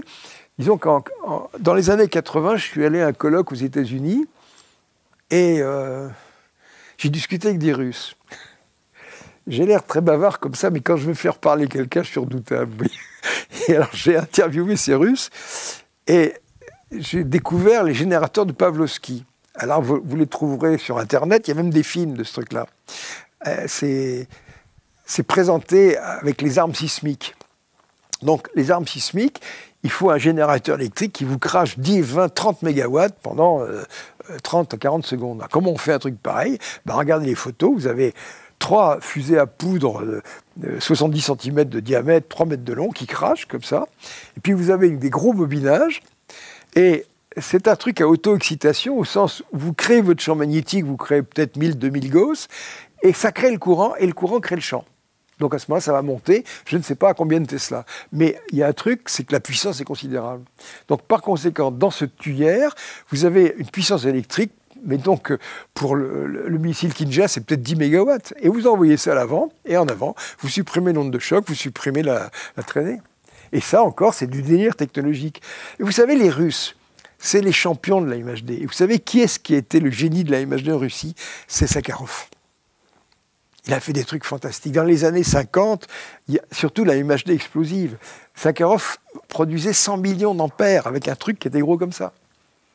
Ah, mais moi j'adore chez les Russes. Quelles sont vos sources? Quoi? Vos sources. Mais c'est partout, regardez, c'est publié, mes sources.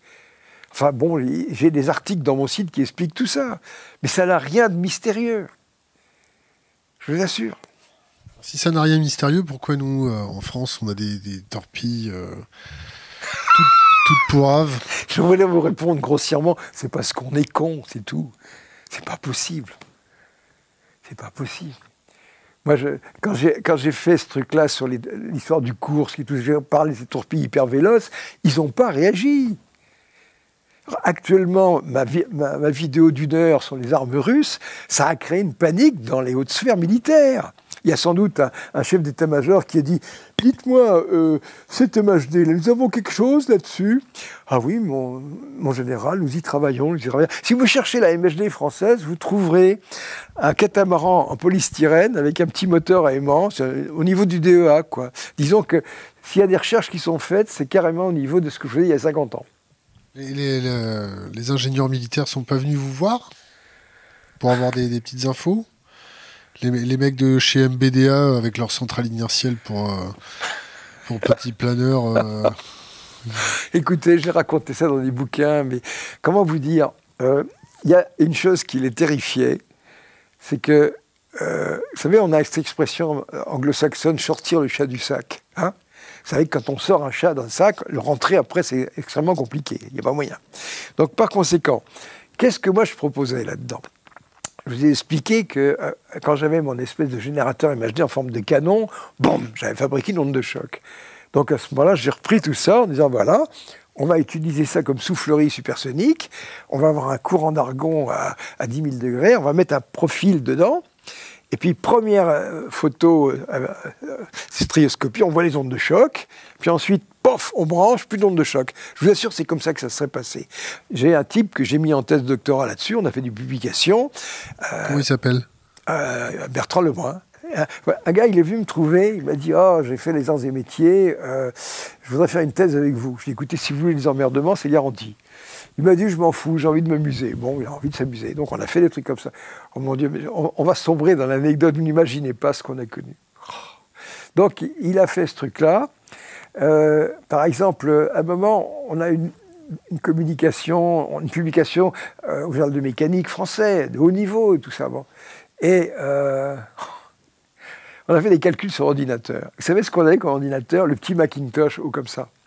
Et je me rappelle un jour, je rencontre Combarnous, qui était directeur du département sciences physiques de l'ingénieur, et je lui explique qu'on a obtenu ces résultats de calcul de mécanique des fluides avec cet ordinateur. Il m'a dit, ça n'est pas possible, on ne peut pas faire des calculs de genre avec cette brouette. Je dis non, mais on n'en avait pas un, on en avait 5. C'est-à-dire que le bras avait une moto, et on mettait les calculs dans 5 Macintosh, il passait le matin pour les récupérer. On a fait un truc multiprocesseur avant la lettre, ça datait des années 80, quoi, avec une moto. Voilà. Bon. Alors on a fait ça, et je me rappelle, il y a une communication qui a été adoptée, acceptée en 1987 au colloque de Tsukuba au Japon. Alors moi je dis au CNRS, il faudrait que j'aille au colloque de Tsukuba. Et alors une secrétaire me répond, on vous accorde 4000 francs. Je ne sais plus combien ça fait en euros, mais enfin, vous voyez, vous faites la conversion.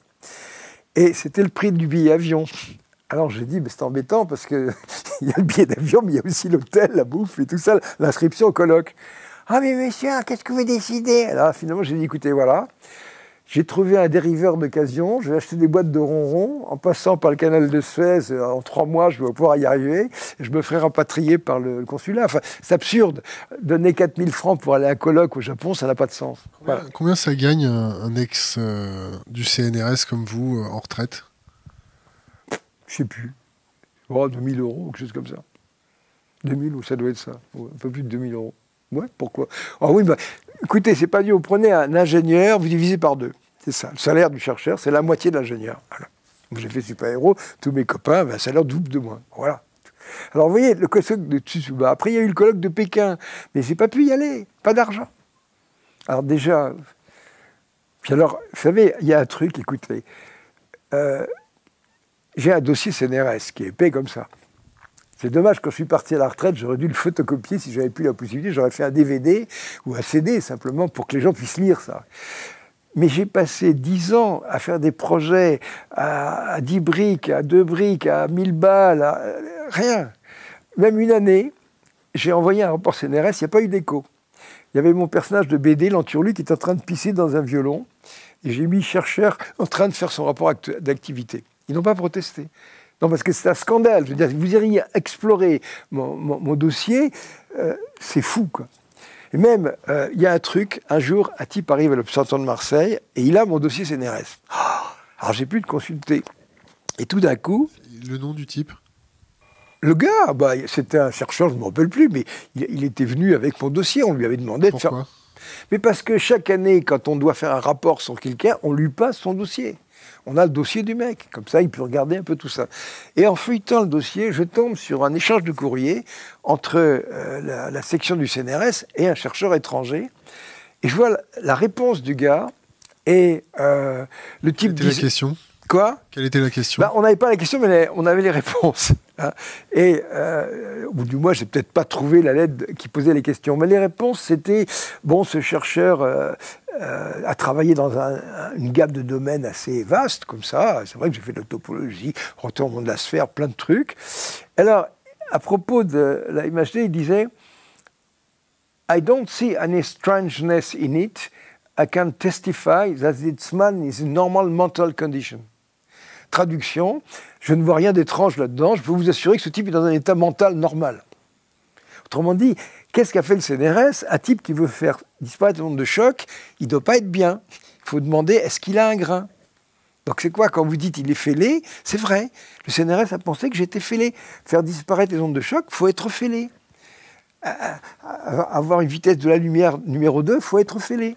Mais il faut, dès que vous faites un pas à côté de la route, vous êtes fêlé. Vous avez fait beaucoup de pas à côté de la route. Bien sûr, beaucoup de pas. Bon, revenons aux armes russes. Alors les armes russes, donc le missile Kinjal, c'est l'équivalent du truc sous-marin avec une tuyère qui sert de générateur. Alors à ce moment-là, d'ailleurs, si vous allez sur Internet, vous allez commencer à trouver ce truc-là, il y a même des thèses là-dessus. On va appeler ça MHD bypass. À MHD bypass, vous savez, c'est quand on se transfère quelque chose de là à là. Alors quand je prends un turboréacteur, eh ben, dans le turboréacteur, on pourrait dire que c'est mechanical bypass. Mechanical bypass, pourquoi? Ben, parce que vous avez de l'énergie qui est prélevée par une turbine et qui est envoyée au compresseur. Donc vous prenez de l'énergie à l'arrière, vous la mettez à l'avant. Ben, c'est pareil. Là, vous avez une tuyère à l'arrière qui transforme une partie de l'énergie en électricité, qui la renvoie à l'avant.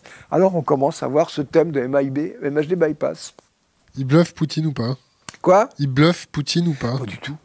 Pas du tout. Écoutez, il ne pourrait pas se payer ce luxe, c'est pas possible. Alors, le truc, donc, vous avez ce truc-là, mais c'est pas fini, comme dirait Poutine. Et ça n'est pas fini. Je trouve ça marrant. Vous avez comment ça s'appelle? Le missile avant-garde. Alors, avant-garde, mais ça fait 2,50 m de long. C'est tout petit. Avant-garde, c'est un planeur hypersonique. Autrement dit, vous avez la fusée Sarmat qui emmène 24 petits planeurs avant-garde.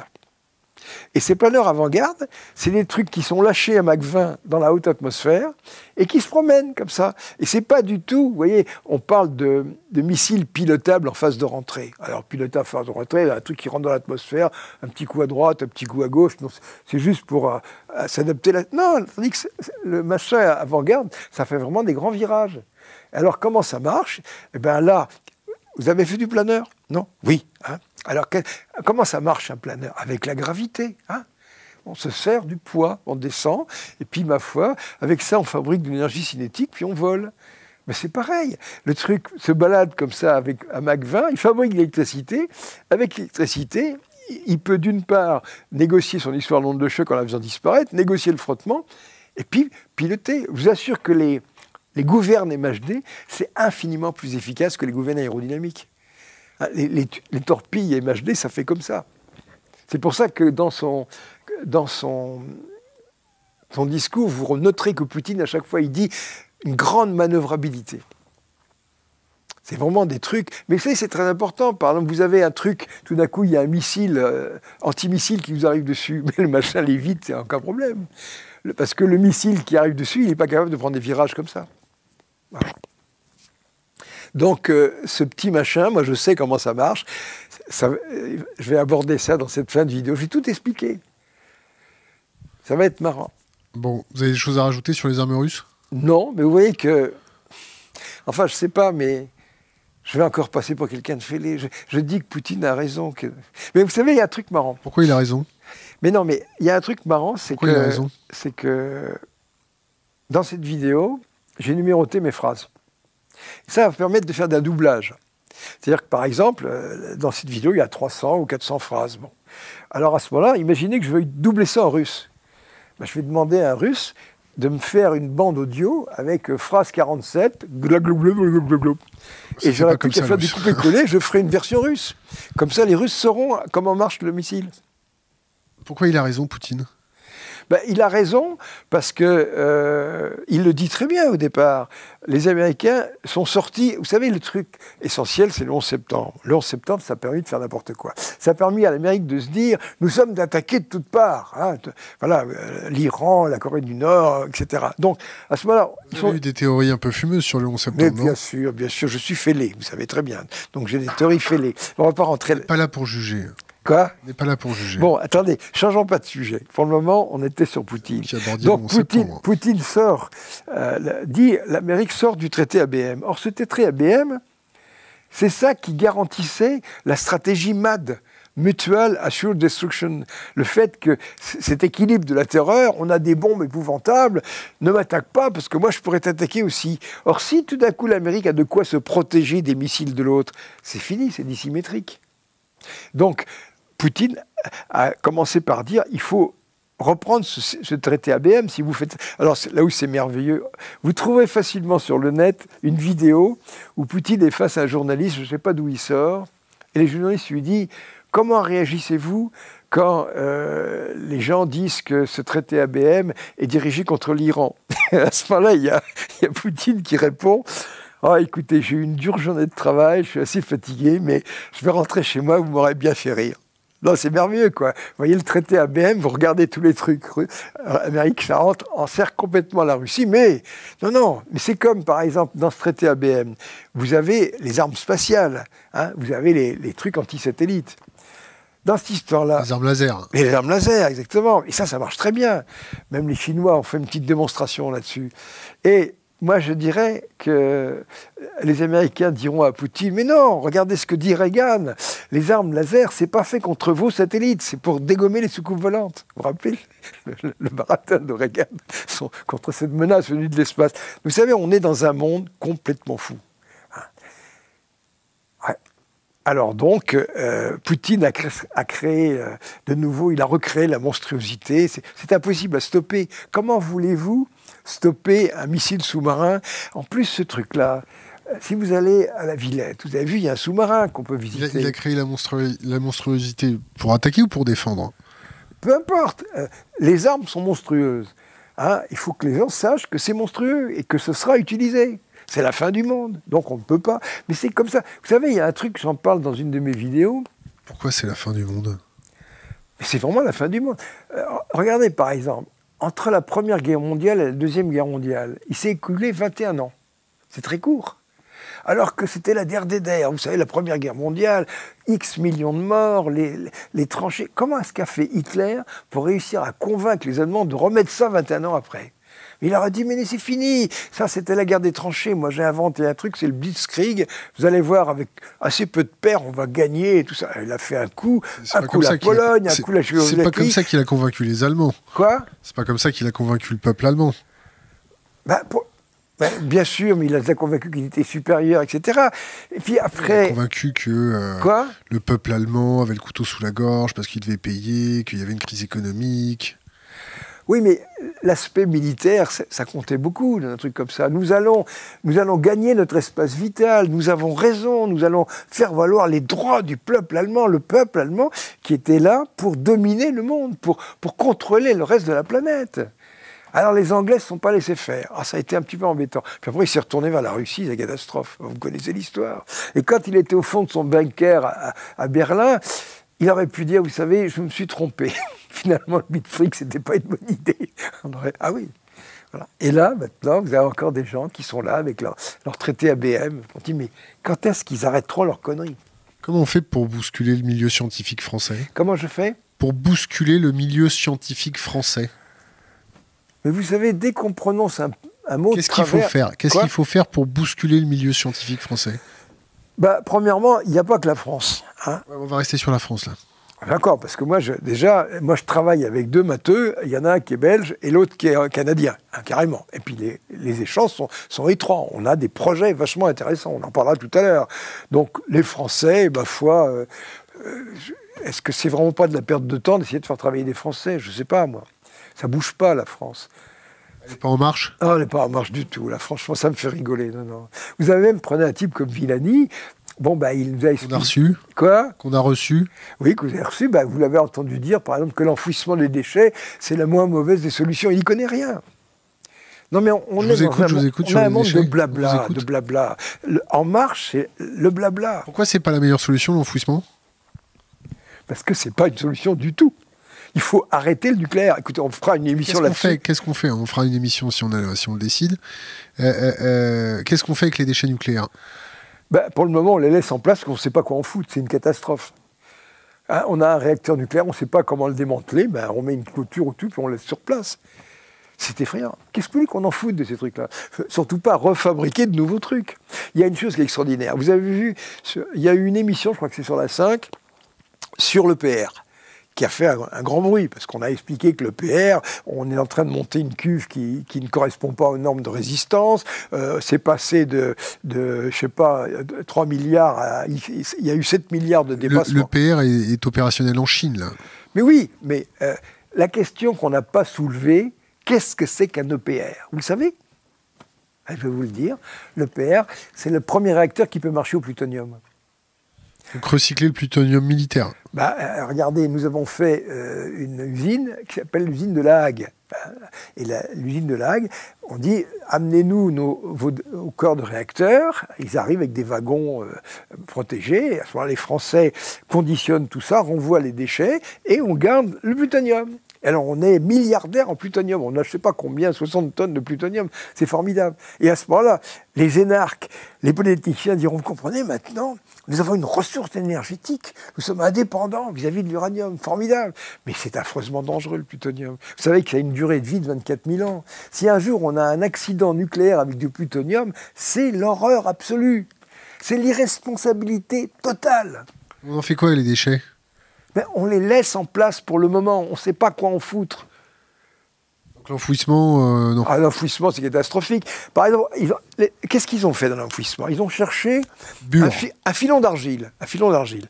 L'argile, c'est un truc qui est hydraté. Hein, donc il y a beaucoup d'eau dans l'argile. Ensuite, on a créé des galeries là-dedans. Puis alors, moi, j'ai bien étudié la question, je la connais, on pourra en parler, je vous donnerai tous les détails là-dessus. Donc, comment est-ce qu'on descend les charges, comment on les enfouit, etc. Maintenant, il y a une chose terrible dans les mines, c'est l'incendie. Et vous avez un truc, par exemple, c'est que quand on enfouit les déchets, il n'y a pas que les cœurs de réacteurs, il y a toutes les matières plastiques. Et les matières plastiques, ça se décompose en production d'hydrogène. Et l'hydrogène, quand il y en a 5% dans l'air, ça s'enflamme. Alors, vous avez un feu dans des galeries. Et à ce moment-là, on ne sait pas gérer un truc comme ça. Alors on a envie de ventiler. Donc à ce moment-là, le site de Bure, il y aurait des comme ça, et on va ventiler. Et vous avez vu, on va ventiler pendant un siècle. Si on arrête de ventiler, c'est la catastrophe. L'hydrogène va s'accumuler. On va avoir des risques d'incendie. Mais est-ce que vous croyez... Oui, mais, par exemple, si on me disait, mais vous n'auriez pas une autre solution à proposer ? Je dis, écoutez, voilà, moi je suggérerais la chose suivante. On cherche un endroit où il y a des falaises. Et puis on fait des galeries. Et puis on met les déchets là-dedans, mais de telle façon que ça se ventile tout seul. Une ventilation naturelle. De toute façon, l'accès à ces falaises, c'est comme l'accès dans les réacteurs. Au moins, si on les met là-dedans, peut-être qu'on sera plus protégé du terrorisme, parce que c'est un sacré problème. Prenez par exemple les chœurs comme ça qui sont dans les piscines. Ah oui, c'est extraordinaire. Vous avez donc à La Hague, et dans tous ces endroits-là, des endroits où on stocke les chœurs usagés. Et ces stockages, ils sont hors sol, ils sont en hauteur. C'est-à-dire qu'autrement dit, vous avez le chœur qui est dans la flotte, et là, il y a une cloison, vous tirez un missile dans la cloison, ça fait un trou, ça se vide et craque. Vous avez le Fukushima. Hein ? Et il y a même les écolos, là, comment ils s'appellent, Greenpeace, ils ont fait un truc en montrant qu'ils peuvent s'approcher du truc. Alors c'est assez marrant. Ils se sont approchés de cet endroit-là, ils ont tiré un feu d'artifice, et vous avez les deux gendarmes qui sont là, mais ils ne sont pas du bon côté, ils sont derrière la cloison, derrière les barrières. Non mais ITER, ça vous parle ? Ah oui, autre émission. ITER, ça ne marchera pas, c'est tout. C'est ça le défaut, c'est que ça ne marchera pas. Non mais c'est compliqué, écoutez, j'ai fait 5 vidéos là-dessus, elles sont en place depuis 10 ans, ces vidéos montrent que tout ça, ça ne tient pas debout, et personne n'a dit le contraire. On va vous passer au tableau ? Ouais, on y va. Doucement, Jean-Pierre, doucement. Voilà.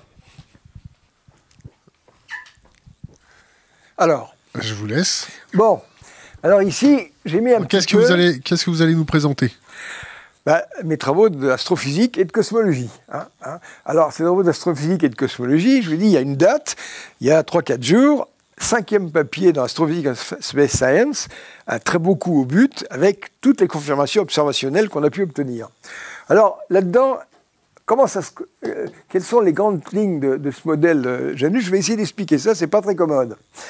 Donc, vous avez au départ ces thèmes de la matière sombre et de l'énergie noire. Alors déjà, vous voyez le modèle classique, vous savez, il y a une matière mystérieuse, une énergie mystérieuse. Bon, qu'est-ce que montre le modèle Janus ? C'est que cette énergie sombre et cette matière sombre s'est remplacée avantageusement par le concept de masse négative. Alors d'autres diront, mais la masse négative, c'est pas possible que ça existe. Je vous expliquerai pourquoi. Ensuite, ce truc-là, ça explique le paradoxe de non-observation de l'antimatière cosmologique. Deuxième point. Ensuite, vous avez les effets de l'antigravitationnel qui sont expliqués, le confinement des galaxies, les courbes de rotation, la structure à grande échelle, le Great Repeller, l'accélération de l'expansion, on prédit que l'antimatière qu'on va fabriquer en laboratoire, elle tombera bêtement vers le bas. Bon, voilà. Et puis alors, ça, c'est des trucs publiés. C'est publié et, selon les critères de la communauté scientifique, c'est donc publié et validé. Parce qu'à partir du moment où quelque chose est publié et il n'y a personne qui écrit que c'est de la connerie, c'est que ça doit commencer à tenir un peu debout, quoi. Bon. Et alors après, vous avez des choses pas encore publiées, les fluctuations du CMB, comment je détermine la vitesse de la lumière dans le deuxième feuillet, la dissymétrie, le limite galactique, etc., etc. Bon, alors maintenant, je ne sais pas comment je vais m'y prendre. D'abord, je peux vous dire la chose suivante, c'est que début 2017, je me suis dit, je vais essayer d'expliquer mes choses en vidéo, mes théories en vidéo. Donc j'ai créé 28 vidéos en 2017. Et je ne sais pas, mais ça représente 50 heures de visionnage, ce truc-là. Alors effectivement, aux téléspectateurs, aux internautes, je dirais, allez voir ces vidéos Janus. Et à ce moment-là, vous allez tout comprendre. Pourquoi ? Parce que quand on comprend bien, on maîtrise bien un sujet, c'est simple. Vous savez, la nature, elle a tendance à être simple. Quand c'est affreusement compliqué, c'est on n'est pas dans le droit fil, quoi. Donc ce sont des idées relativement simples, subtiles, hein, qui donnent des développements mathématiques. Les mathématiques, c'est l'écriture, c'est la façon dont on écrit les choses.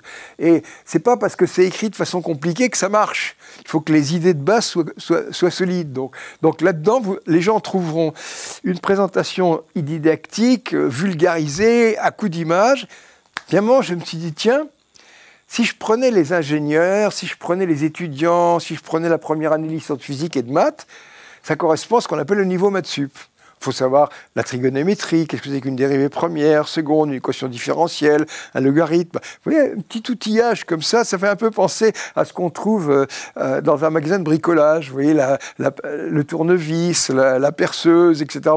Le type, il a son petit matériel mathématique, et bien avec ça, on explique tout. Vous savez, avec ça, plus les matrices, mais on a 99% de la physique théorique. Le reste, c'est beaucoup de fumée, beaucoup de choses compliquées. Par contre, il y a une chose, effectivement, qui est dur à avaler, c'est l'aspect géométrique. Et vous savez qu'on peut dire que les grands progrès, les grands sauts de la physique sont de nature géométrique. Par exemple, vous prenez 1905 avec la relativité restreinte. Tout d'un coup, vous avez un bonhomme, Einstein, qui dit on ne peut pas aller plus vite que la vitesse de la lumière. Oh, alors, même maintenant, qu'est-ce que ça veut dire, un truc comme ça ? Ça veut dire que quand on déplace dans le cosmos, il y a des épistémofliques avec un sifflet qui veut dire attention, on ne peut pas aller plus vite. Non, c'est très très subtil. Ça veut dire qu'on vit dans un espace de Minkowski. Oh, qu'est-ce que c'est qu'un espace de Minkowski ? Eh bien, c'est un espace où le carré de l'hypoténuse est égal à la différence des carrés des deux autres côtés. On n'y comprend rien. Alors on pourrait dire, mais est-ce que vous comprenez ? Non, je ne comprends pas plus que vous.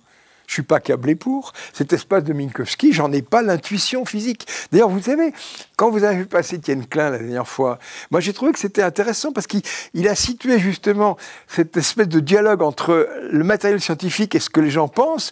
Et en fait, les scientifiques fabriquent des trucs qui sont en contradiction avec l'intuition. Hein, franchement, la relativité restreinte, c'est pas intuitif du tout. Alors moi, je dirais, dans un truc comme ça, je pourrais résumer ça avec la formule « calculer, il n'y a rien à voir ». C'est comme si, c'est pas, le flic dit « circuler, il n'y a rien à voir ». Calculer, ne cherchez pas à faire d'image, vous allez vous tromper. Donc autrement dit, qu'est-ce que fait le physicien qui manie la relativité restreinte ? Il sait faire marcher ses maths, c'est tout. Voilà.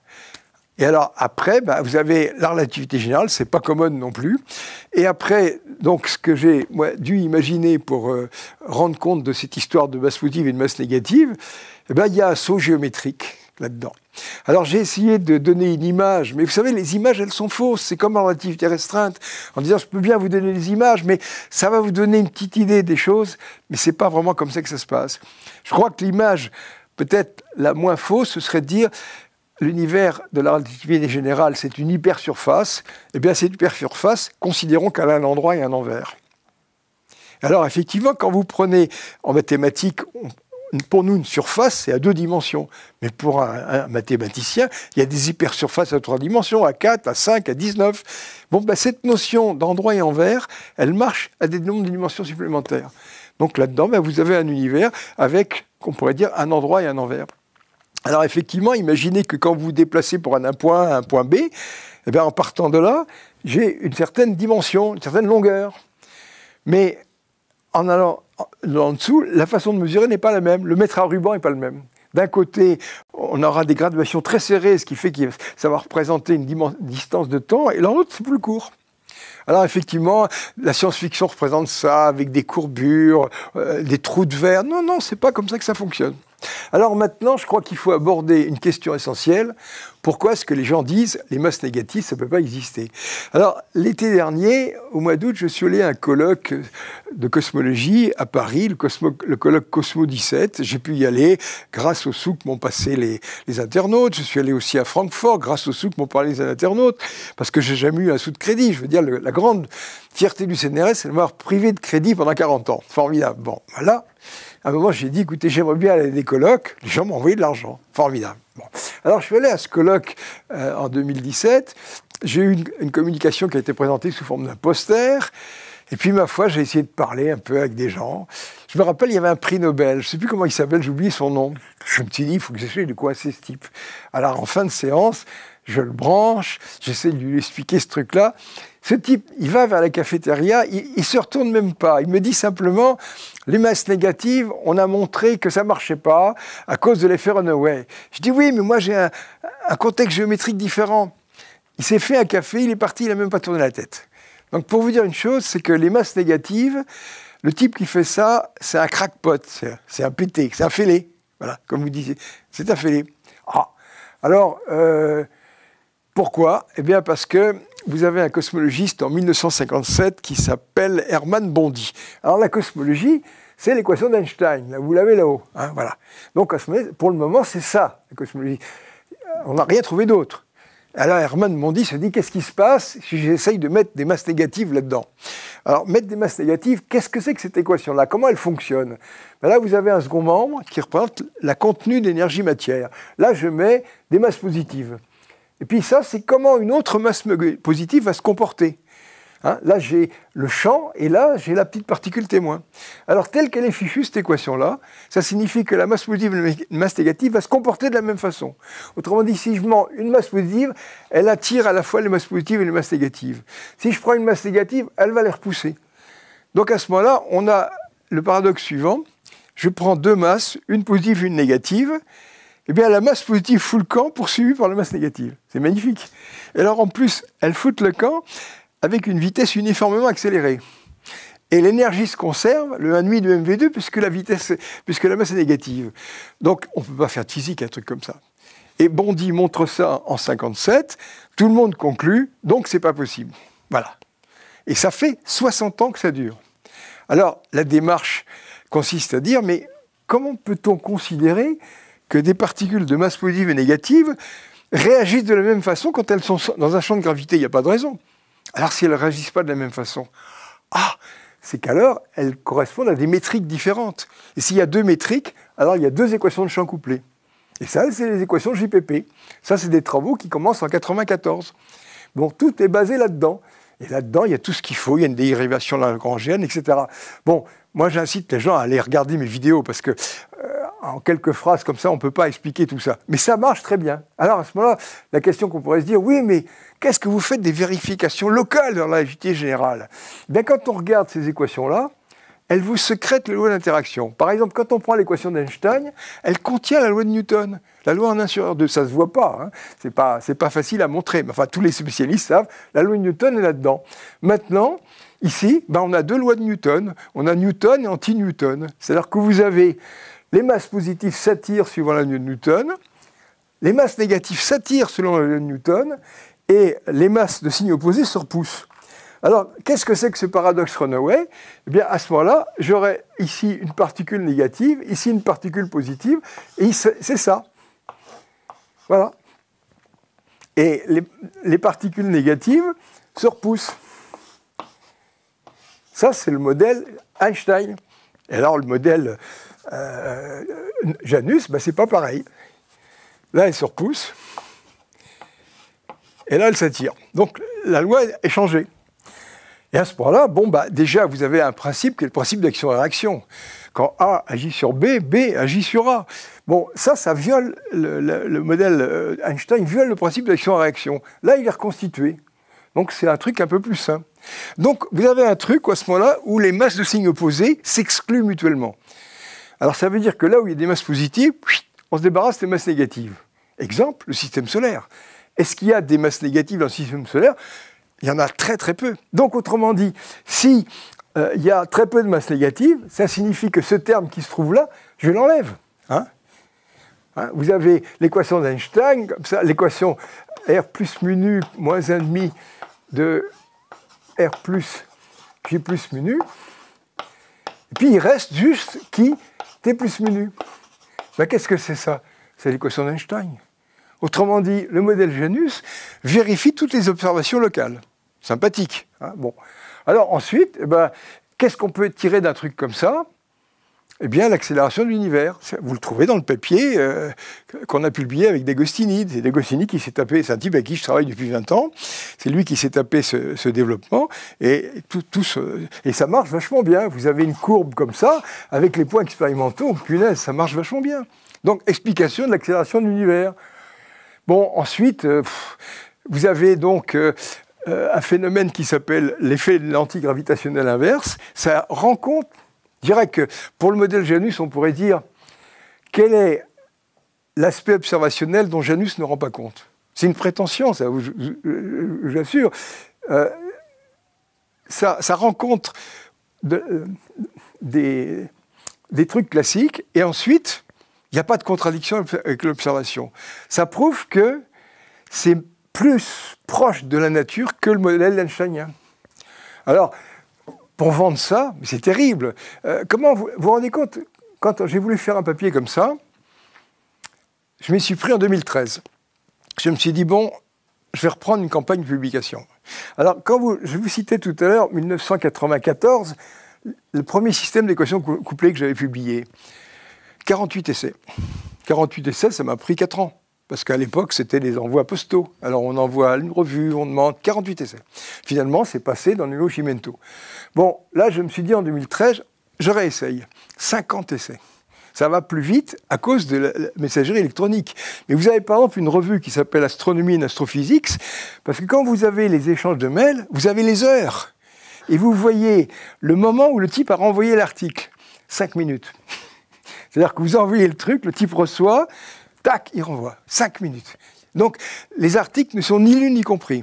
Donc, pour arriver à passer quelque chose comme ça, il faut tomber sur un référé ouvert et compétent. Bon, ça m'a fallu 50 essais. Ceci étant, quand c'est passé en 2014, le type avait vraiment compris de quoi il s'agissait. Quand on voit le rapport de référé, on se dit, vraiment, il a pigé. Maintenant, je ne vous raconte pas par exemple, je pense à les réponses classiques en coupé-collé, c'est « Sorry, we don't publish speculative works ». Désolé, on ne publie pas de trucs spéculatifs. Et même pour ce dernier travail là qu'on a réussi à publier avec D'Agostini, on commence au mois de décembre en envoyant ce travail-là.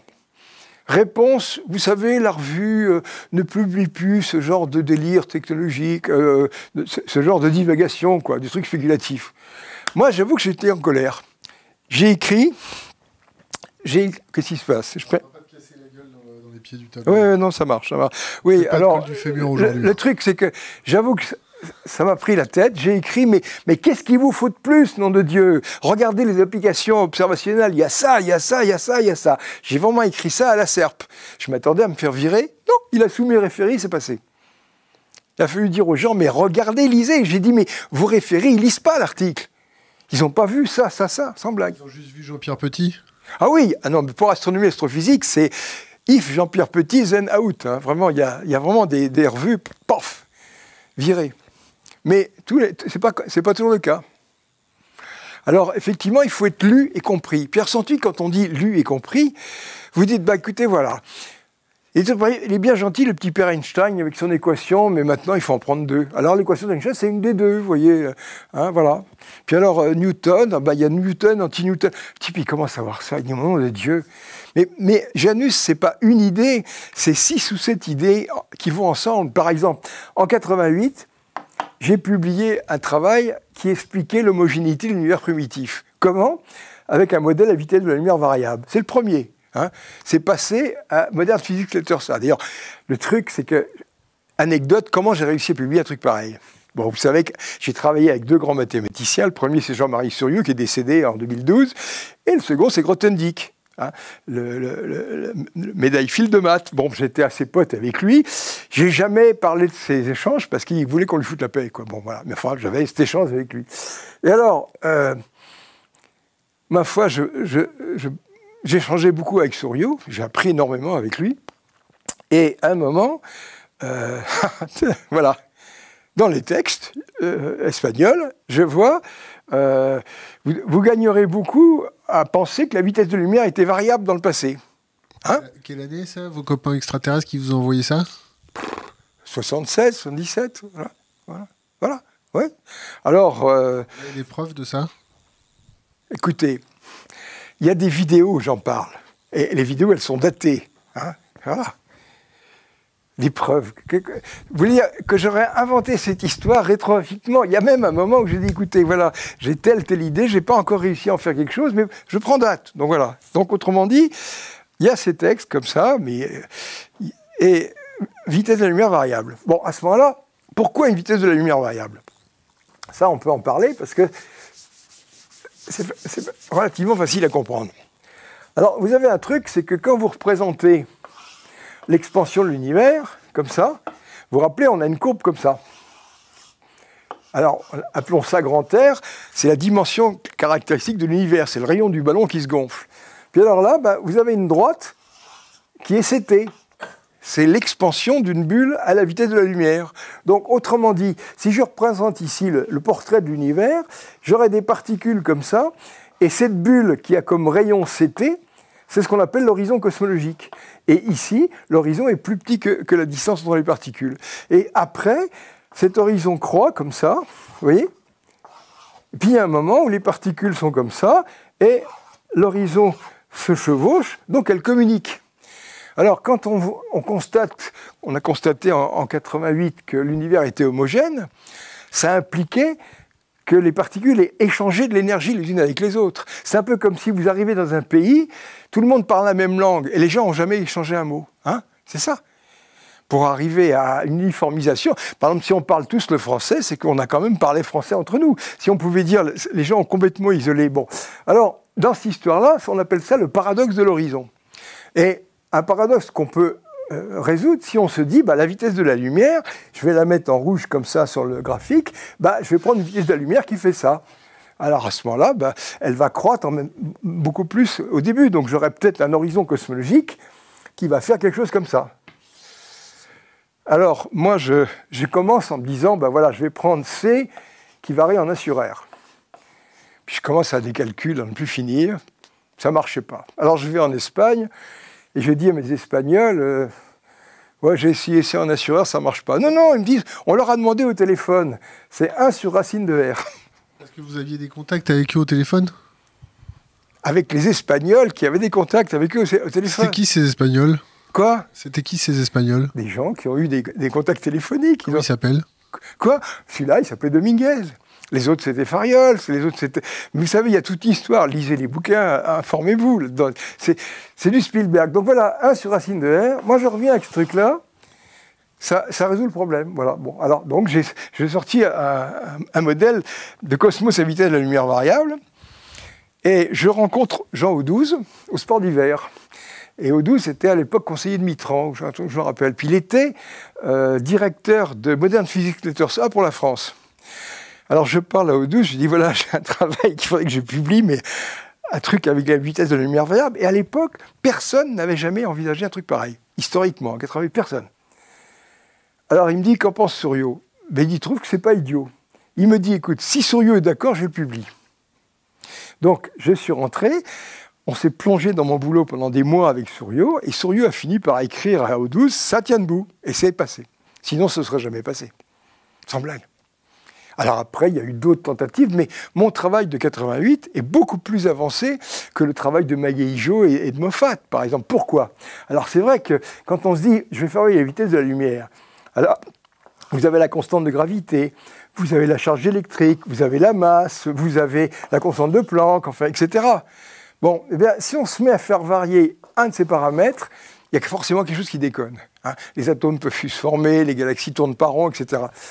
moi, je me suis dit, on va tout faire varier ensemble. Et alors, cette relation-là, eh bien,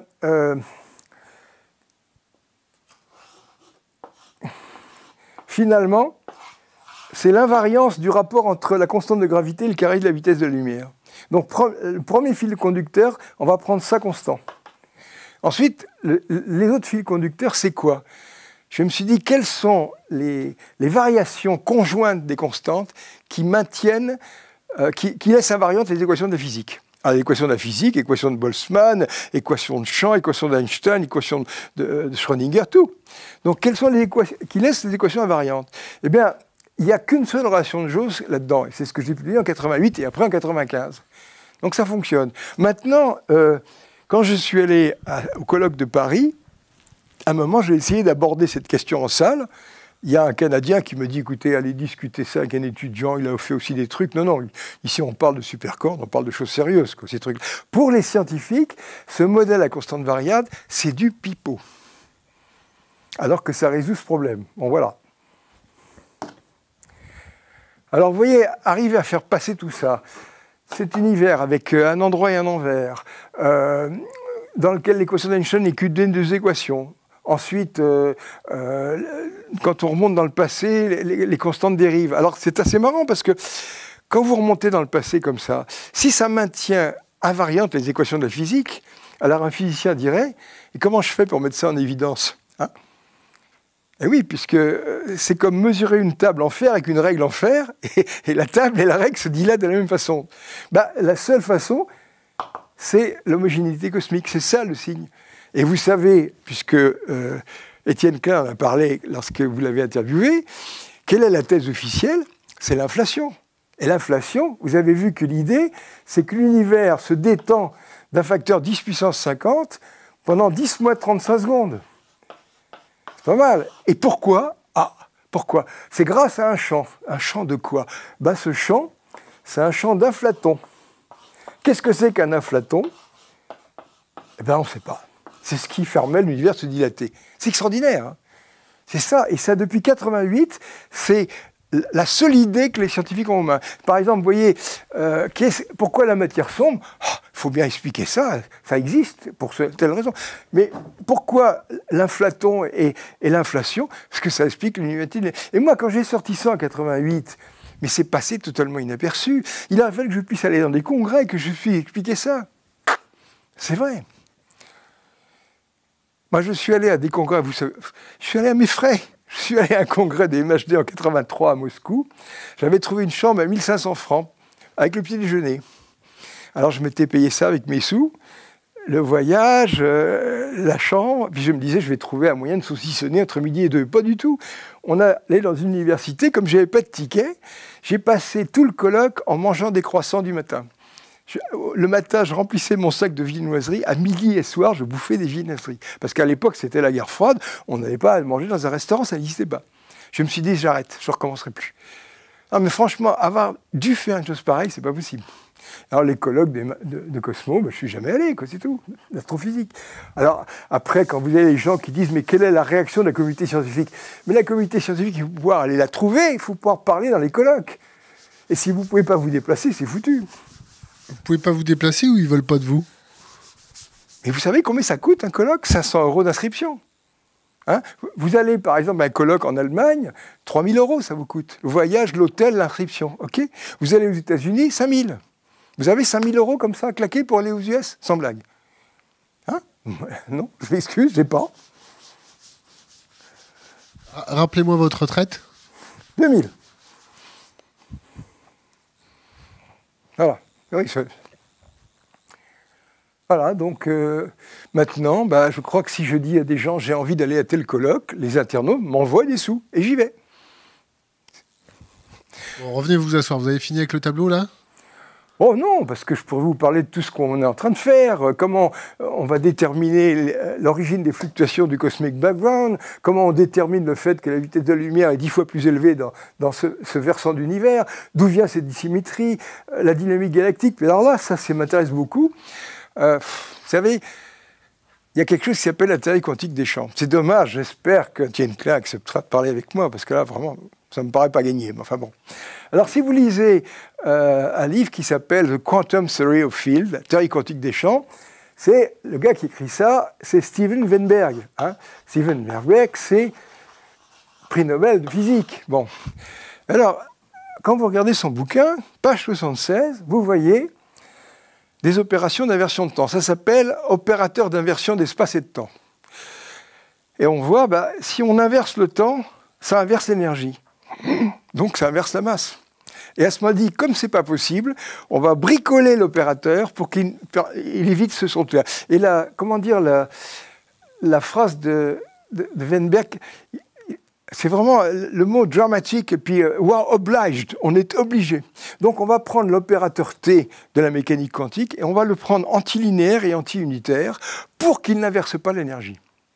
Moi, quand j'étais au colloque de Paris, j'ai essayé de discuter avec un quanticien. Je lui parlais de ça, il a fini par tourner les talons et il est parti. Par contre, j'ai des matheux qui m'ont appelé, qui m'ont dit, nous, notre tasse de thé, c'est les fondements mathématiques de la mécanique quantique. Votre histoire nous intéresse. Ok, mais on travaille ensemble. Voilà. Alors, il y a ça, puis il y a plein d'autres choses, quoi.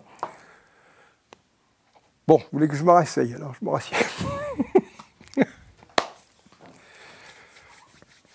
Mais je vous dis tout ça, que les gens aillent voir les vidéos, quoi. Ce que je présente là, ça passe pas. Vous faites référence dans une de vos vidéos que vous avez du mal à vous inscrire parce que vous n'avez pas de laboratoire... Exact. Je vais vous donner un exemple. Vous ne pouvez pas mettre ancien du CNRS, ça ne fonctionne pas. Ah non, ça ne marche pas. Il y a un truc, par exemple, c'est que... on vient d'avoir un truc accepté à Astrophysics and Space Science. La revue écrit nous vous demandons de mettre cet article sur Arxiv, qui est le site de présentation de travaux. Mais je ne peux pas être sur Arxiv. Pour Arxiv, il faut deux choses. Il faut un parrain. Ça, j'en ai un. Il s'appelle Corda, c'est un physicien théoricien italien. Il a le statut de parrain. Donc je lui dis, est-ce que tu veux me parrainer? Pas de problème. Mais il faut un laboratoire d'affectation. Quand vous inscrivez, on vous demande dans quelle formation de recherche êtes-vous. Si vous dites, moi, vous savez, je suis à la retraite, non, ça ne marche pas. Alors, effectivement, ces jours-ci, quand je vais rentrer là-bas chez moi, je vais réessayer de m'inscrire sur Arxiv. Je vais mettre, je sais pas, par exemple, le laboratoire d'astrophysique de Marseille où j'étais. Parce qu'il existe un statut au CNRS où, à ce moment-là, on dit aux gens, vous pouvez être chercheur associé, chercheur extérieur. Vous savez, pour le papy qui a envie de continuer à suivre les séminaires, il fait partie du labo, mais il ne participe pas aux discussions, mais il peut être là. Alors moi, je suis allé à Marseille, j'ai rencontré le directeur, je dis, dehors. Viré avant même que ça commence. Il faut lui demander. Et j'ai demandé, il n'y a pas un labo de France qui acceptera. Pas un. Je pense que je vais finir par atterrir à Moscou. Les Russes me diront, il n'y a pas de problème. Voilà, l'université de Moscou sera ravie, ou les Tchécoslovaques. Les Français, personne. J'ai écrit à Françoise Comble, académicienne, Thibaut Damour, personne. Alors, en prenant la qualité du boulot que je fais, comment je ne peux pas être sur Arxiv, c'est vertigineux. Alors, j'étais sur Arxiv il y a des années, et j'avais installé un certain nombre d'articles. Et tout d'un coup, en 2013, quand j'ai sorti ces trucs, j'ai commencé à mettre des préprints. Tout d'un coup, mon article est frappé de la mention « on hold », c'est-à-dire suspendu. Ah, alors je regarde, qu'est-ce que c'est « on hold » ? Oh, ça veut dire qu'un ou plusieurs modérateurs ont estimé que ceci, que ça. Ah bon. Alors soyez patients. Alors au bout d'un mois, je dis, mais quelle est la décision ? Et finalement, ça arrive en disant, voilà, l'article a été retiré du compte, il est bloqué. Alors, j'ai envoyé un deuxième article. J'en ai envoyé 17. J'avais un compte Arxiv avec 17 articles bloqués. C'est pas mal. Traité de quoi ? Ah, tout. La structure spirale, la stabilité gravitationnelle, la dérivation, tout ce que j'avais fait. 17 articles. C'était assez marrant, c'était comique. Et à un moment, j'ai reçu un truc en disant, voilà, nous avons effacé vos articles du compte. N'essayez pas de les représenter, car vous perdriez tout accès à Arxiv. Et il m'était demandé une chose, c'était de les publier d'abord dans une revue et comité de lecture, avant de pouvoir les mettre là-dessus. C'est exactement l'inverse. Arxiv, c'est pour publier avant. C'est des préprints. Moi, c'est des post-prints. Et là, en principe, ce travail-là doit pouvoir être installé sur la section astro-PH, c'est-à-dire astrophysique, la section astrophysique. Je suis barré là-dedans. Bon, on arrive à la fin de notre interview. Ouais. On a pour habitude de demander une bouteille à la mer pour les jeunes générations. On a quoi demandé une bouteille à la mer pour les jeunes générations, un conseil pour les jeunes générations. On vous laisse y réfléchir pendant une minute. Mais moi, ce que je dirais aux jeunes générations... Qu'est-ce que vous pensez des fake news ? Je vais vous dire la chose suivante. Mon site est classé parmi les fake news par le site du Monde. Il faut dire qu'il y a des trucs un peu chauds sur votre site quand même, non ? Mais attendez, ça veut dire quoi, sourcé, chaud ? Ça veut dire quoi, chaud ? C'est quoi, chaud ? Tout est sourcé carré chez vous ? Quoi ? Tout est sourcé carré ? Non mais attendez... Est-ce que tout est sourcé, tout est carré ? Sourcé, trouvez-moi un article où je dis des conneries. C'est quoi ? Le Monde, il vous a classé en orange, en rouge, en quoi ? Mais je dérange. En quelle couleur il vous a classé ? Je suis fake news, je ne me rappelle plus, mais enfin, le site Jean-Pierre Petit, boum, voilà. Alors, probablement que quand Macron va passer sa loi, je vais être bâillonné, quoi, il n'y a pas de problème. Auquel cas, je créerai un site Peter Small, par exemple, petersmall.org. Parce que vous abordez les ovnis le 11 septembre. Le 11 septembre, nom de Dieu, par exemple, ça, carrément, c'est les fake news. Dites une chose pareille, vous n'êtes pas d'accord avec les théories du ficiel. Catastrophe. Vous connaissez notre ami Alix. Vous savez, c'est assez marrant parce que vous savez quand est-ce qu'est né Réopen Neufond ? Il y a un truc, c'est qu'à un moment, il y avait un milliardaire américain, je ne me rappelle plus comment il s'appelle.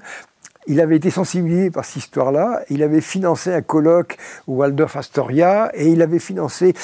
On avait filmé toutes les conférences de ce truc-là. Il avait fait des DVD et puis il m'avait mis des DVD partout. Et tout d'un coup, on voit un site internet. En anglais, en français. Droite, c'est un mec d'extrême droite, lui, non ? Pas du tout. Non, il n'était pas d'extrême droite du tout. Simplement, il parlait de la pilule rouge, vous savez, dans Matrix, quoi. Vraiment, c'est bon. Et donc, il a financé ce truc-là, et on voit tout d'un coup sur Internet cette conférence, il y avait 3 heures de trucs en plusieurs langues.